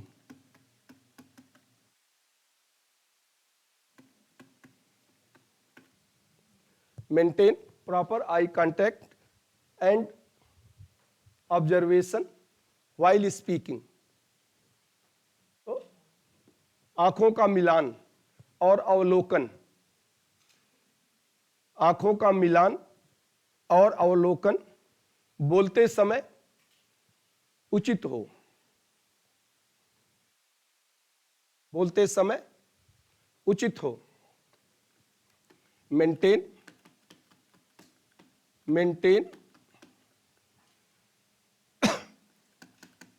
Expressive facial expression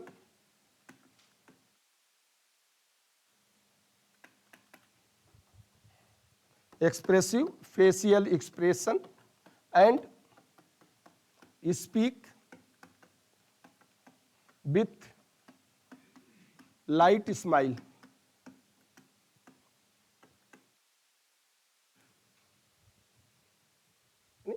आपके चेहरे से लगे कि हाँ आप उत्सुक हैं जवाब देने के लिए। एक्सप्रेसिव फेशियल एक्सप्रेशन उसे कहते हैं। बिल्कुल शांत न हो, मतलब चेहरा आपका लगे कि हाँ आप आंसर देने के लिए उत्सुक हैं। तो चेहरे का हाव भाव अभिव्यक्तिपूर्ण हो, चेहरे का हाव भाव अभिव्यक्तिपूर्ण हो, चेहरे का हाव भाव अभिव्यक्तिपूर्ण हो और बोलते समय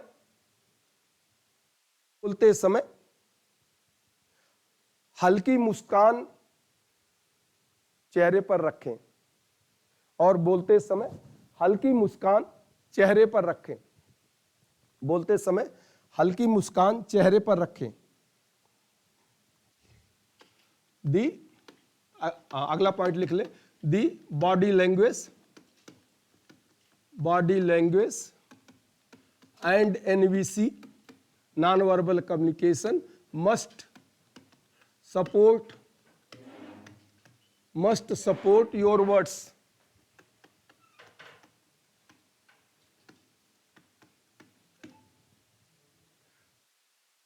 बोलते समय ये है, बोलते समय बॉडी लैंग्वेज एंड NVC यानी non verbal communication must support your word, यानी बोलते समय शारीरिक भाषा और अशाब्दिक संप्रेषण, बोलते समय शारीरिक भाषा और अशाब्दिक संप्रेषण शब्दों का सहयोग करें। अरे फिर सलाह दी शब्दों का सहयोग करें, यानी ऐसा नहीं कि आप अब मुड़ी कुछ हिला रहे हैं, आंख कुछ बता रही है, शब्द कुछ कह रहे हैं, नहीं ऐसा नहीं। तो एक कॉन्ग्रुएंसी होनी चाहिए हमारे, अब जो हम बोल रहे हैं और हमारा जो नॉन वर्बल कम्युनिकेशन है, हमारा गेस्चर पोस्चर है, उसमें एक कॉन्ग्रुएंसी। अगला आप लिख लें, the idea and feeling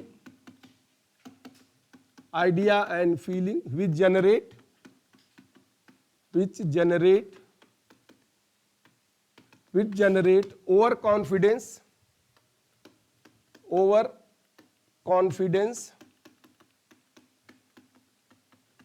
and overreaction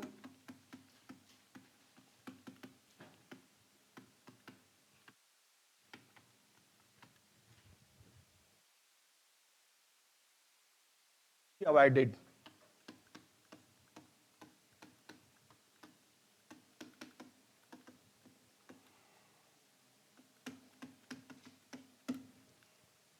So, idea and feeling which generate overconfidence and overreaction should be avoided. यानी ऐसे विचार और अनुभूति, ऐसे विचार और अनुभूति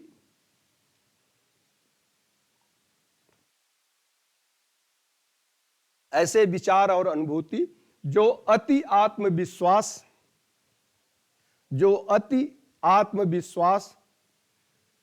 और अति प्रतिक्रिया,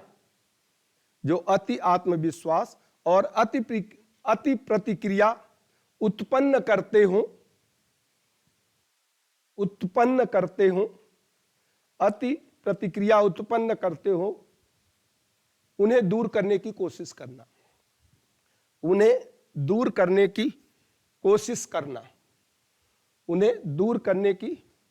करना,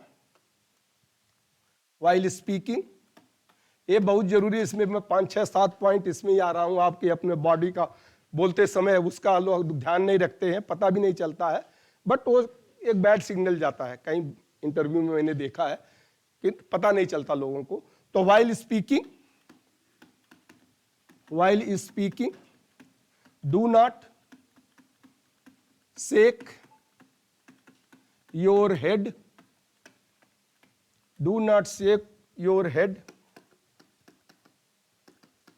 लेफ्ट और right,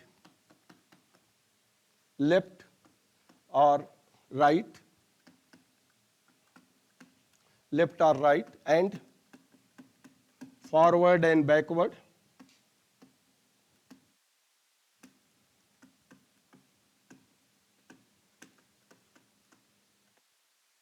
forward and backward, do not lean forward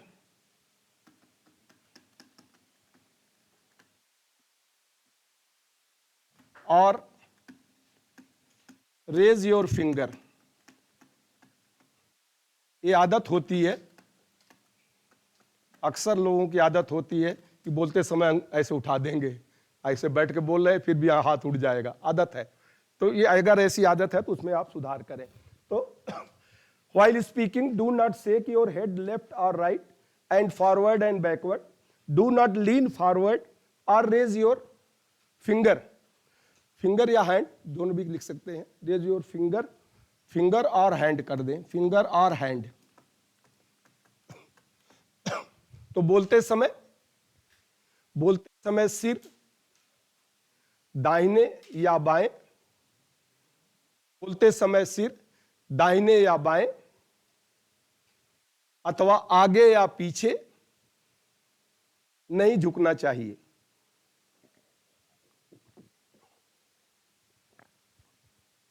बोलते समय सिर दाएं या बाएं, आगे या पीछे नहीं झुकना चाहिए, फुल स्टॉप कर दें। बोलते समय शरीर को भी आगे नहीं झुकाना है,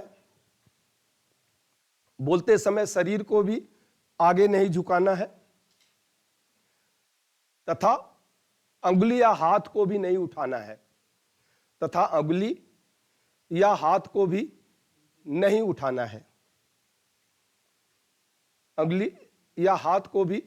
नहीं उठाना है। इसमें आप लिख ले। अगला पॉइंट, अवॉइड unnecessary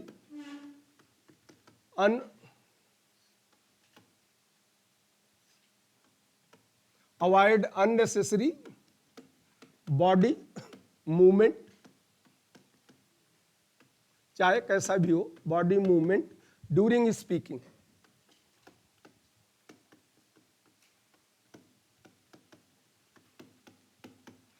कुछ लोग पैरों को हिलाते रहते हैं, या पैर के ऊपर रख लेंगे, या पैर को ऐसे जंप करेंगे, तो जो भी है बॉडी के अननेसेसरी।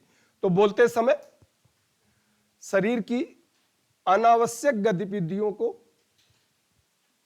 बोलते समय शरीर की अनावश्यक गतिविधियों पर रोक लगाना। बोलते समय अनावश्यक गतिविधियों पर रोक लगाना। ये तो पूरा 5-6 पॉइंट्स आपके बॉडी से ही है, और इसको रट लीजिए। कभी भी आप इंटरव्यू में जाएं तो इसका जरूर ध्यान रखें। हम जानते हैं, लेकिन जब वहां जाते हैं तो भूल जाते हैं, क्योंकि एक आदत होती है। हाँ, वो भी है, अननेसेसरी मूवमेंट्स में वो भी आ जाएगा। जितने भी बॉडी के अननेसेसरी मूवमेंट्स है उस समय नहीं होने चाहिए, चाहे नेल से बातें, मैंने कहा कि पैर थपथपाते हैं या कुछ, जो भी अनवांटेड मूवमेंट्स है वो सब इसमें आ जाएगा। Avoid unnecessary body movements.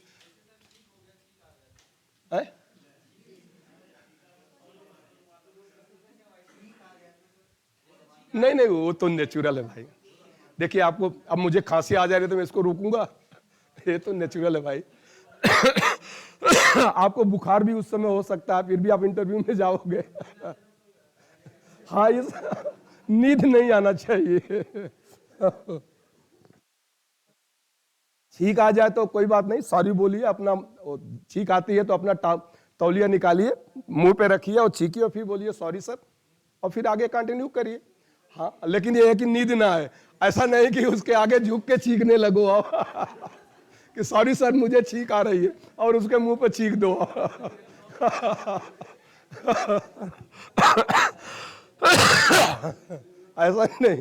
ऐसा नहीं होना चाहिए भाई। चलिए, अब तो ये बॉडी लैंग्वेज में बहुत हो गया, और भी जो है आप अपने से ऐड कर लीजिएगा, बहुत पॉइंट इसमें हो गए।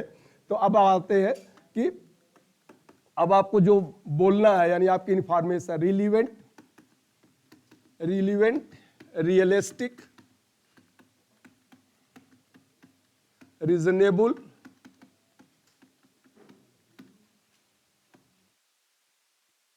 And recent information. Reasonable and recent information.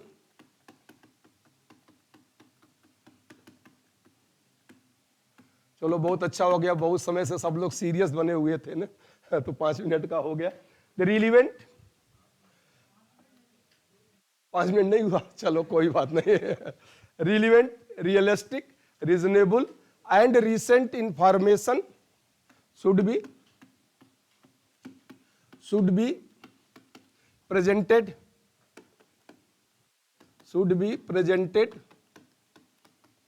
in simple, short,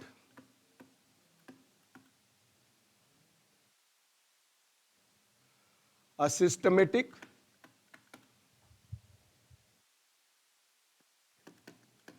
and self-explanatory manner।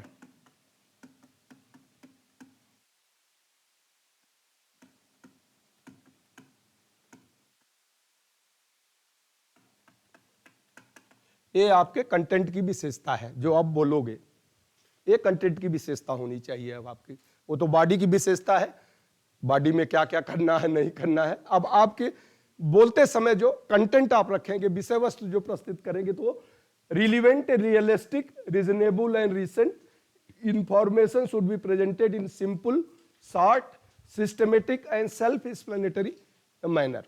तो तर्कसंगत,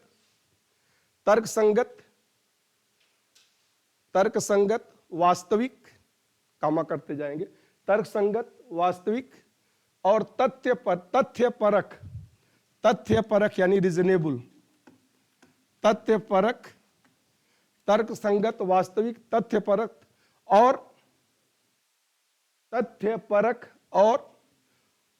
और रिसेंट को क्या कहेंगे, मतलब वर्तमान, और आधुनिक या वर्तमान, आधुनिक तो ठीक नहीं है, वर्तमान सूचना को यानी जो रिसेंट बिल्कुल सूचना हो, जो पूछा गया, वर्तमान सूचना को संक्षिप्त सरल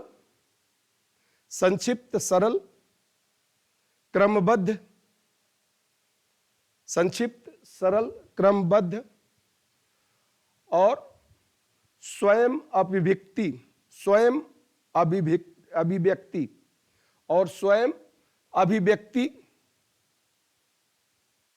के आचरण से प्रस्तुत करें। सेल्फ एक्सप्लेनेटरी, जो आप बोल रहे हैं वो समझ में आए। सेल्फ एक्सप्लेनेटरी का मतलब स्वयं अभिव्यक्ति के आचरण से प्रस्तुत करें। चलिए इसी में अगला पॉइंट आप लिख लें, ensure to put your logic and form fact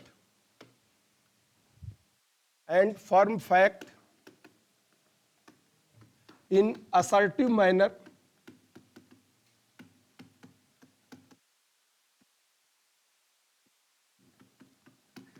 without any aggression।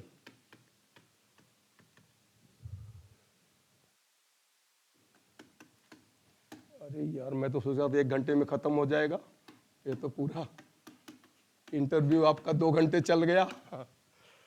तो without ensure to put your logic and form fact in assertive manner without any aggression.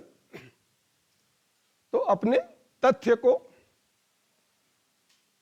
या सूचना जो भी है, अपने तथ्य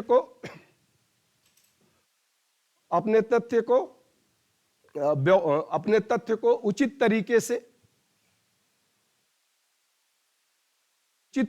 से बिना उग्रता दिखाए हुए, अपने तथ्य को उचित तरीके से बिना उग्रता दिखाए हुए प्रस्तुत करना। बिना उग्रता दिखाए हुए प्रस्तुत करना। और कुछ हो सकता है इसमें बोलते समय, कुछ और फैक्ट्स आपके साथ, अगर कोई और फैक्ट है तो उसको भी इसी में इंक्लूड कर लेंगे। इतनी आइडियाज हैं, कोई आइडिया आ सकता है?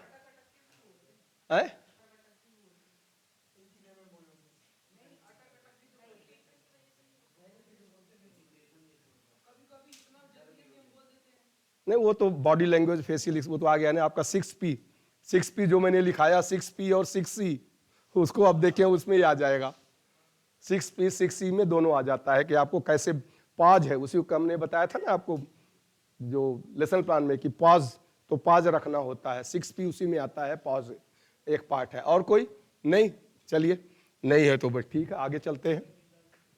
हाँ, इंटरव्यू में भी अगर जिसको नींद आएगी यार, फिर तो मुश्किल है। बिल्कुल सही। चलो, मैं तो नहीं कहूंगा भाई ये कि वो धरती पर बोझ है, ईश्वर ने भेजा है आपको। चलिए, कोई बात नहीं। कोई बात नहीं, अब आ गया भैया। If you do not know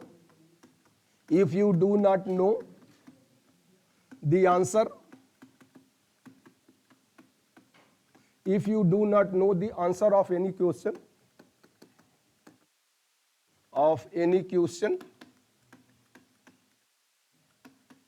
then do not lie or bluff, but politely say sorry.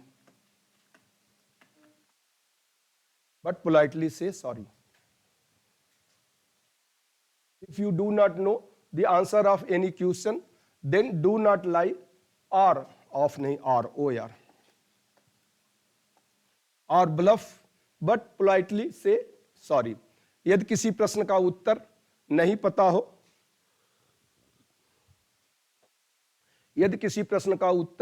नहीं पता हो तो झूठ नहीं बोलना, तो झूठ नहीं बोलना, या इधर उधर नहीं घुमाना,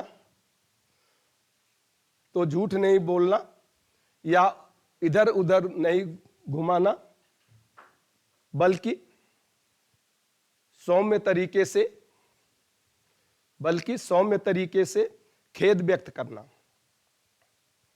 बल्कि सौम्य तरीके से खेद व्यक्त करना, बल्कि सौम्य तरीके से खेद व्यक्त करना। अगला पॉइंट आप लिख ले, if answer of 1 or 2 question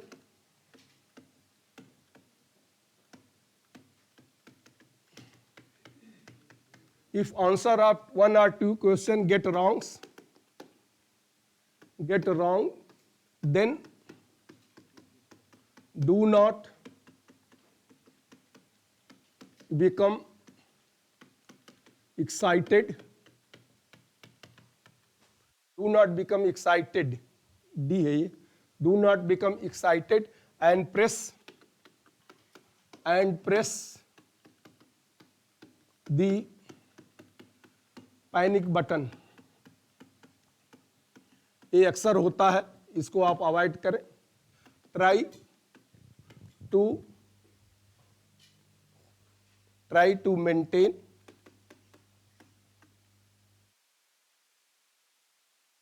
to maintain internal emotion and facial expression as normal as possible।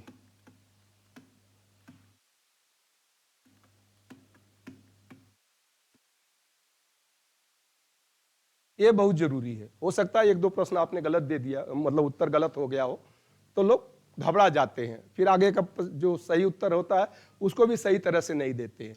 तो ये ऐसा नहीं होना चाहिए। If answer of 1 or 2 question get wrong, then do not become excited and press the panic button. Try to maintain internal emotion। ये जरूरी है, आपका आंतरिक आवेश, internal emotion and facial expression as normal as possible। यदि 1 या 2 प्रश्नों का उत्तर गलत हो जाए यदि 1 या 2 प्रश्नों का उत्तर गलत हो जाए तो घबराना नहीं या उत्तेजना नहीं प्रस्तुत करना, घबराना नहीं या उत्तेजना नहीं प्रस्तुत करना, घबराना नहीं और उत्तेजना नहीं प्रस्तुत करना, तथा अपने आंतरिक आवेश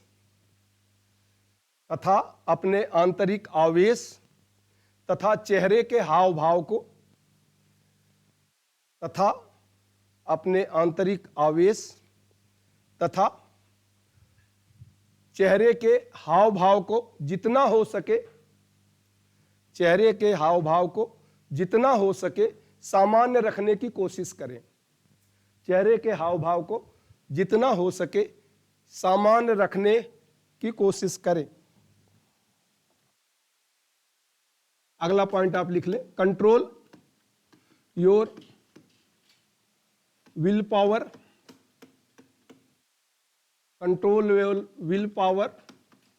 थिंकिंग एंड कंसंट्रेशन लेवल।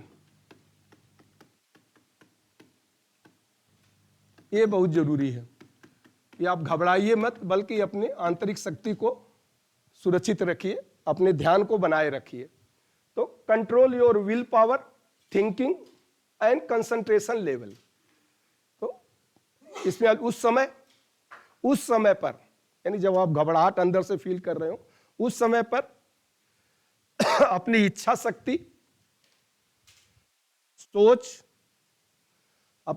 शक्ति, सोच और ध्यानाकर्षण को बनाए रखना। उस समय अपनी इच्छा शक्ति, सोच और ध्यानाकर्षण को बनाए रखना। have faith on your ability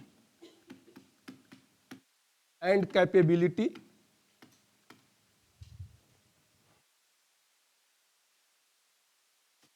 and keep on consoling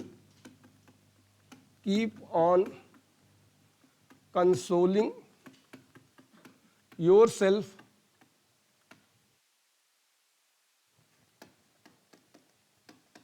that you will get selected.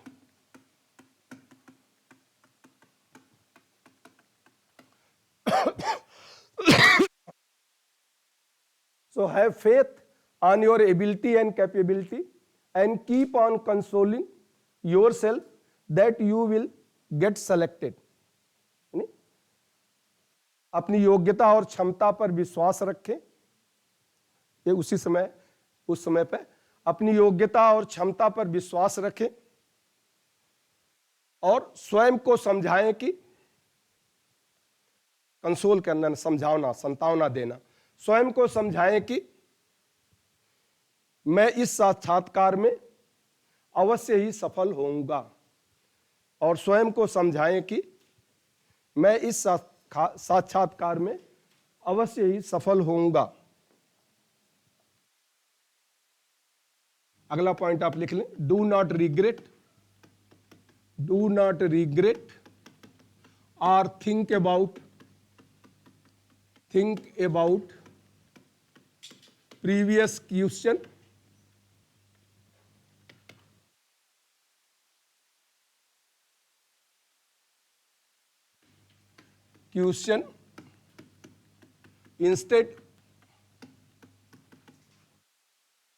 instead focus on the next question.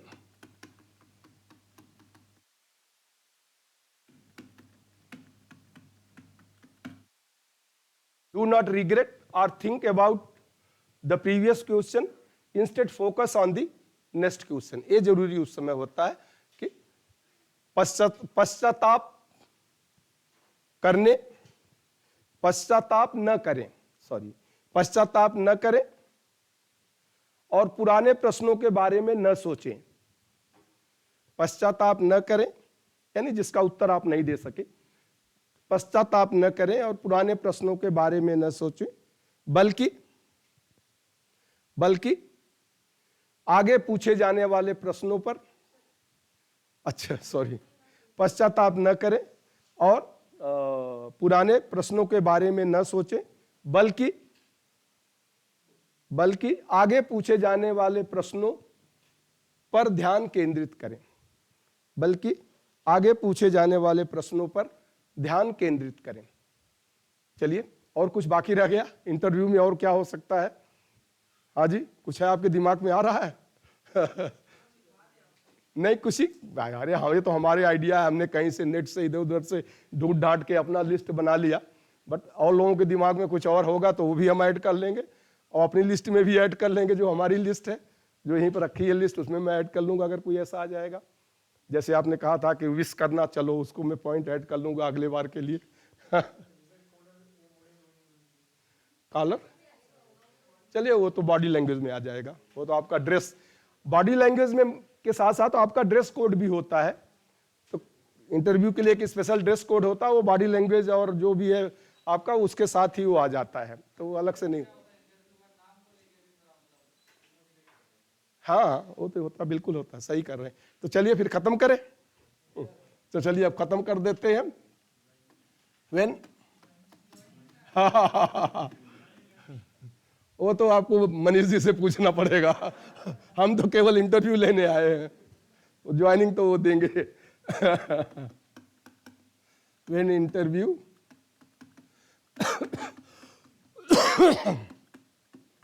Finish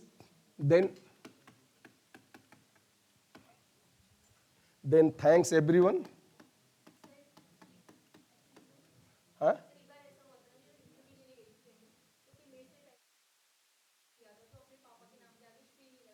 अच्छा अच्छा, हाँ। नहीं ये तो बात कि मतलब अपने ही आप पेरेंट्स का अगर आप आदर नहीं कर सकते तो दूसरों का आदर कैसे करेंगे? तो ये तो मैनर, ये मैनर सिटी, ये तो मैनर्स एटिकेट है, तो ये तो मैनर्स आपका एटिकेट होगा। हाँ हाँ हाँ, तो ये मतलब कि जो भी है नाम, मतलब परिवारजनों या किसी का भी नाम आप ले रहे हैं तो एक सम्मान के साथ ले। तो thanks when interview finish then thanks everyone. अब वो छोटे छोटे सब कहेंगे तो 50-100 के पॉइंट हो जाएंगे, तो मैंने मेन मेन पॉइंट जो सोचा था, जैसे विश करना या कपड़े का कहा इन्होंने, या जैसे सम्मान सूचक शब्द लगाना, वो तो मैनर्स और इटिकेट्स में जैसे 6C और 6P है उसमें आ जाते हैं ये सब। So thanks everyone, thanks everyone, get up, sorry, push push your chair backward, push your chair backward,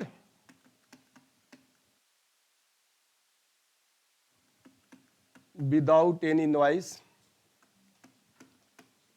without any noise,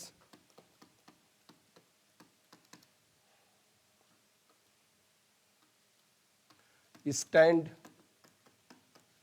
erect, put chair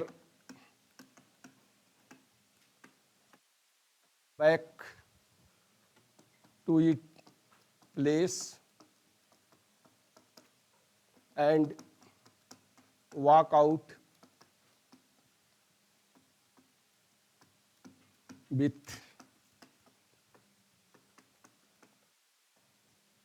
जैसे अंदर गए थे वैसे ही नॉर्मल वॉकिंग पेस।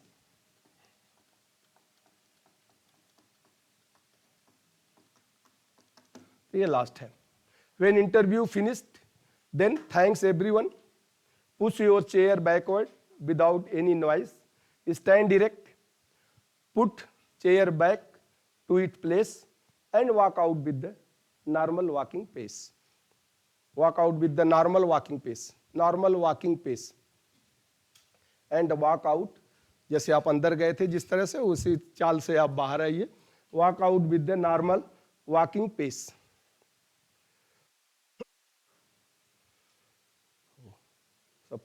तो पूरा टाइम इसी में निकल गया भाई, तो मैं तो सोचा था जिसको हम खत्म कर देंगे। चलिए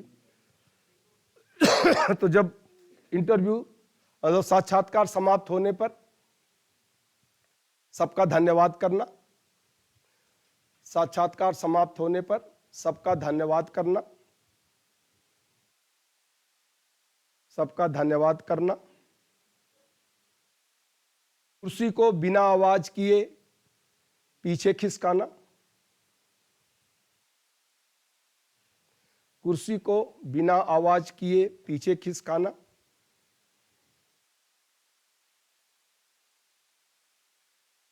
पीछे खिसकाना, तथा सीधा उठकर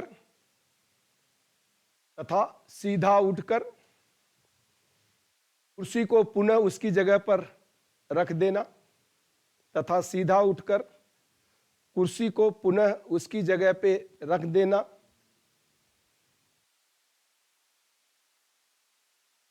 कुर्सी को पुनः उसकी जगह पर रख देना, और सामान्य गति से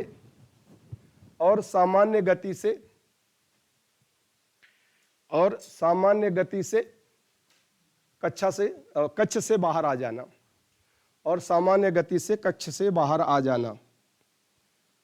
ये कुछ पॉइंट्स थे जो आप इंटरव्यू के समय, कुछ ठीक है, बहुत छूट भी गया होगा, ऐसा नहीं कि सब है, तो कुछ आप अपने से भी कलेक्ट करके इसमें ऐड करते जाइए जो भी आपको लगता है।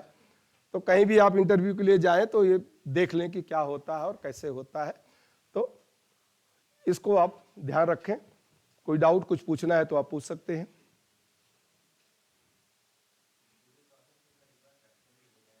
प्रैक्टिकली अब मेरे पास तो इतना टाइम नहीं है कि मैं प्रैक्टिकली करा सकूं, बट ठीक है, प्रैक्टिकली इंटरव्यू होना चाहिए। आप अपने उनसे बोल दें कि अब तो हो गया है।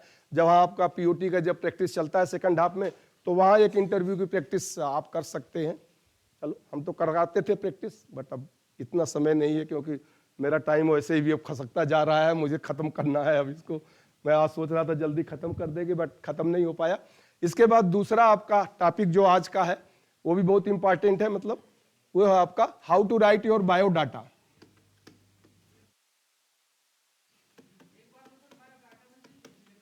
हाँ बोलिए, कुछ पूछना चाहते हैं? हाँ जी,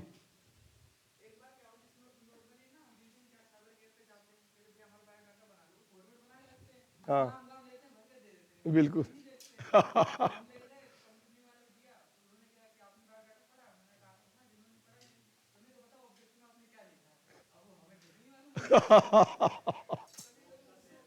नहीं नहीं, ये तो जरूरी, बहुत जरूरी है कि कहीं भी बायोडाटा देने से पहले आप उसको रीअश्योर हो जाओ कि जो आपने सूचना क्या क्या लिखा है, क्योंकि हो सकता है इंटरव्यू जब आएगा तो उसी में से तो पूछेगा आपके बायोडाटा में से, तो वो भी बहुत जरूरी होता है। तो बायोडाटा, इसे जीवन का विवरण भी कहते हैं या रिज्यूम भी कहते हैं, या इसे हम जो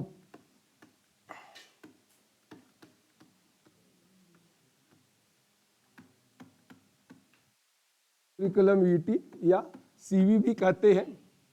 ये लैटिन वर्ड है, it has come curriculum vitae, curriculum vitae, vitae का मतलब होता है जीवन, जीवन वृत्तांत लैटिन में, और क्यूरिकुलम का मतलब पाठ्यक्रम, तो जीवन का पाठ्यक्रम, इसको आप जीवन का पाठ्यक्रम कह सकते हैं या जीवन का वृत्तांत कह सकते हैं, और जो भी है बायो डाटा या रिज्यूम या फिर इसे क्यूरिकुल। सीवी नहीं, रिज्यूम, रिज्यूम जो होता है स्पेसिफिक होता है। जैसे आपको केवल अपने क्वालिफिकेशन एक्सपीरियंस या वो बोलते हैं कि केवल हमें ये चाहिए, आपकी क्वालिफिकेशन नहीं चाहिए, आपको हमारा क्वालिफिकेशन, आपका रिस्पॉन्सिबिलिटी चाहिए या हॉबी चाहिए, तो वहाँ रिज्यूम आप भेज सकते हैं। यानी स्पेसिफिक टू सम उनको चाहिए, जैसे कहीं कोई जॉब कर रहा है, वो दूसरे कंपनी में जाना चाहता है, तो वो कंपनी उसका क्वालिफिकेशन नहीं चाहती है, वो चाहती है कि तुम्हारा परफॉर्मेंस क्या है, एक्सपीरियंस क्या है, क्या कर सकते हो, तो वो एक शॉर्ट फॉर्म, एक तरह से बायोडाटा का आप कहें रिज्यूम हो जाता है। और बायोडाटा में तो कंप्लीट डिटेल्स आपका स्टार्टिंग फ्रॉम कम्युनिकेशनल एड्रेस, जो एड्रेस से लेके लास्ट तक जो भी आपका हॉबी है, रिमार्क्स से लेके सब उसमें रहता है। तो बट आजकल जनरली सबको रिज्यूम ही बोल देते हैं, ऐसा कोई स्पेसिफिक नहीं होता कि रिज्यूम और बायोडाटा और सीवी सब एक ही है। तो ये सीवी क्या होता है, एक चलो 2 मिनट और लेता हूँ, सीवी कम से कम डिफिनीशन हम लिख दें क्या होता है, उसके बाद होता है। तो या बायोडाटा इज, बायोडाटा और सीवी आप कह सकते हैं। सीवी जो है वो लैटिन लैंग्वेज का वर्ड है, वो भी आप लिख लेंगे, लैटिन लैंग्वेज का। तो biodata is the short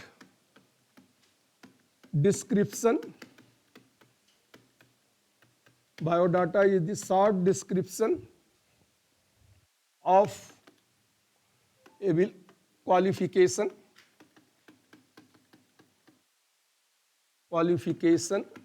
ability, capability, capacity,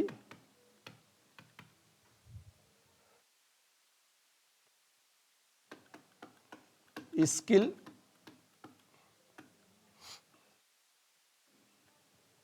capacity, सी है capacity, capacity, skill, competency,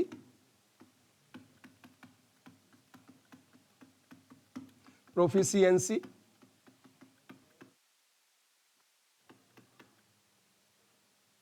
proficiency, personal and business, sorry professional, professional and business characteristics,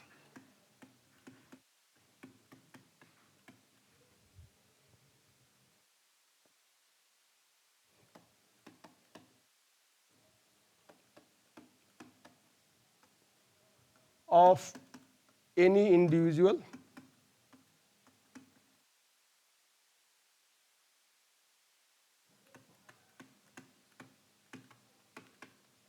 in brief,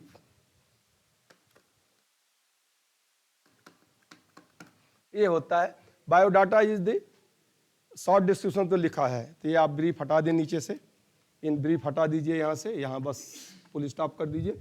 तो biodata is the short description of qualification, ability, capability, capacity, skill, competency, proficiency, professional and business characteristics of any individuals. तो इसमें हावी hobby तो सब आ जाता है इसी में, तो इसकी आप हिंदी लिख लें, बस हम यही खत्म करते हैं, फिर कल इसको करेंगे। तो किसी भी व्यक्ति का संक्षिप्त में, किसी भी व्यक्ति का संक्षिप्त में उसकी संपूर्ण विशेषताएं, संक्षिप्त में उसकी संपूर्ण विशेषताओं, किसी भी व्यक्ति का संक्षिप्त में उसकी संपूर्ण विशेषताओं जैसे, संपूर्ण विशेषताओं जैसे क्वालिफिकेशन, योग्यता, जैसे योग्यता, एबिलिटी, क्षमता, योग्यता, क्षमता, योग्यता, क्षमता और दक्षता, दक्षता, प्रवीणता, दक्षता, प्रवीणता, दक्षता, प्रवीणता, व्यावसायिक तथा व्यापारिक विशेषताओं, व्यावसायिक तथा व्यापारिक विशेषताओं का संक्षिप्त विवरण होता है। व्यावसायिक तथा व्यापारिक विशेषताओं का संक्षिप्त विवरण होता है, विशेषताओं का संक्षिप्त विवरण होता है। चलिए अब कल खत्म होगा, बस ज़्यादा नहीं, बस ये है मीटिंग कैसे अरेंज करते हैं, उसमें तो 5-7 मिनट का डिस्कशन है। N interaction of ITI with the industry, काफी लंबा चैप्टर है, बट ठीक है।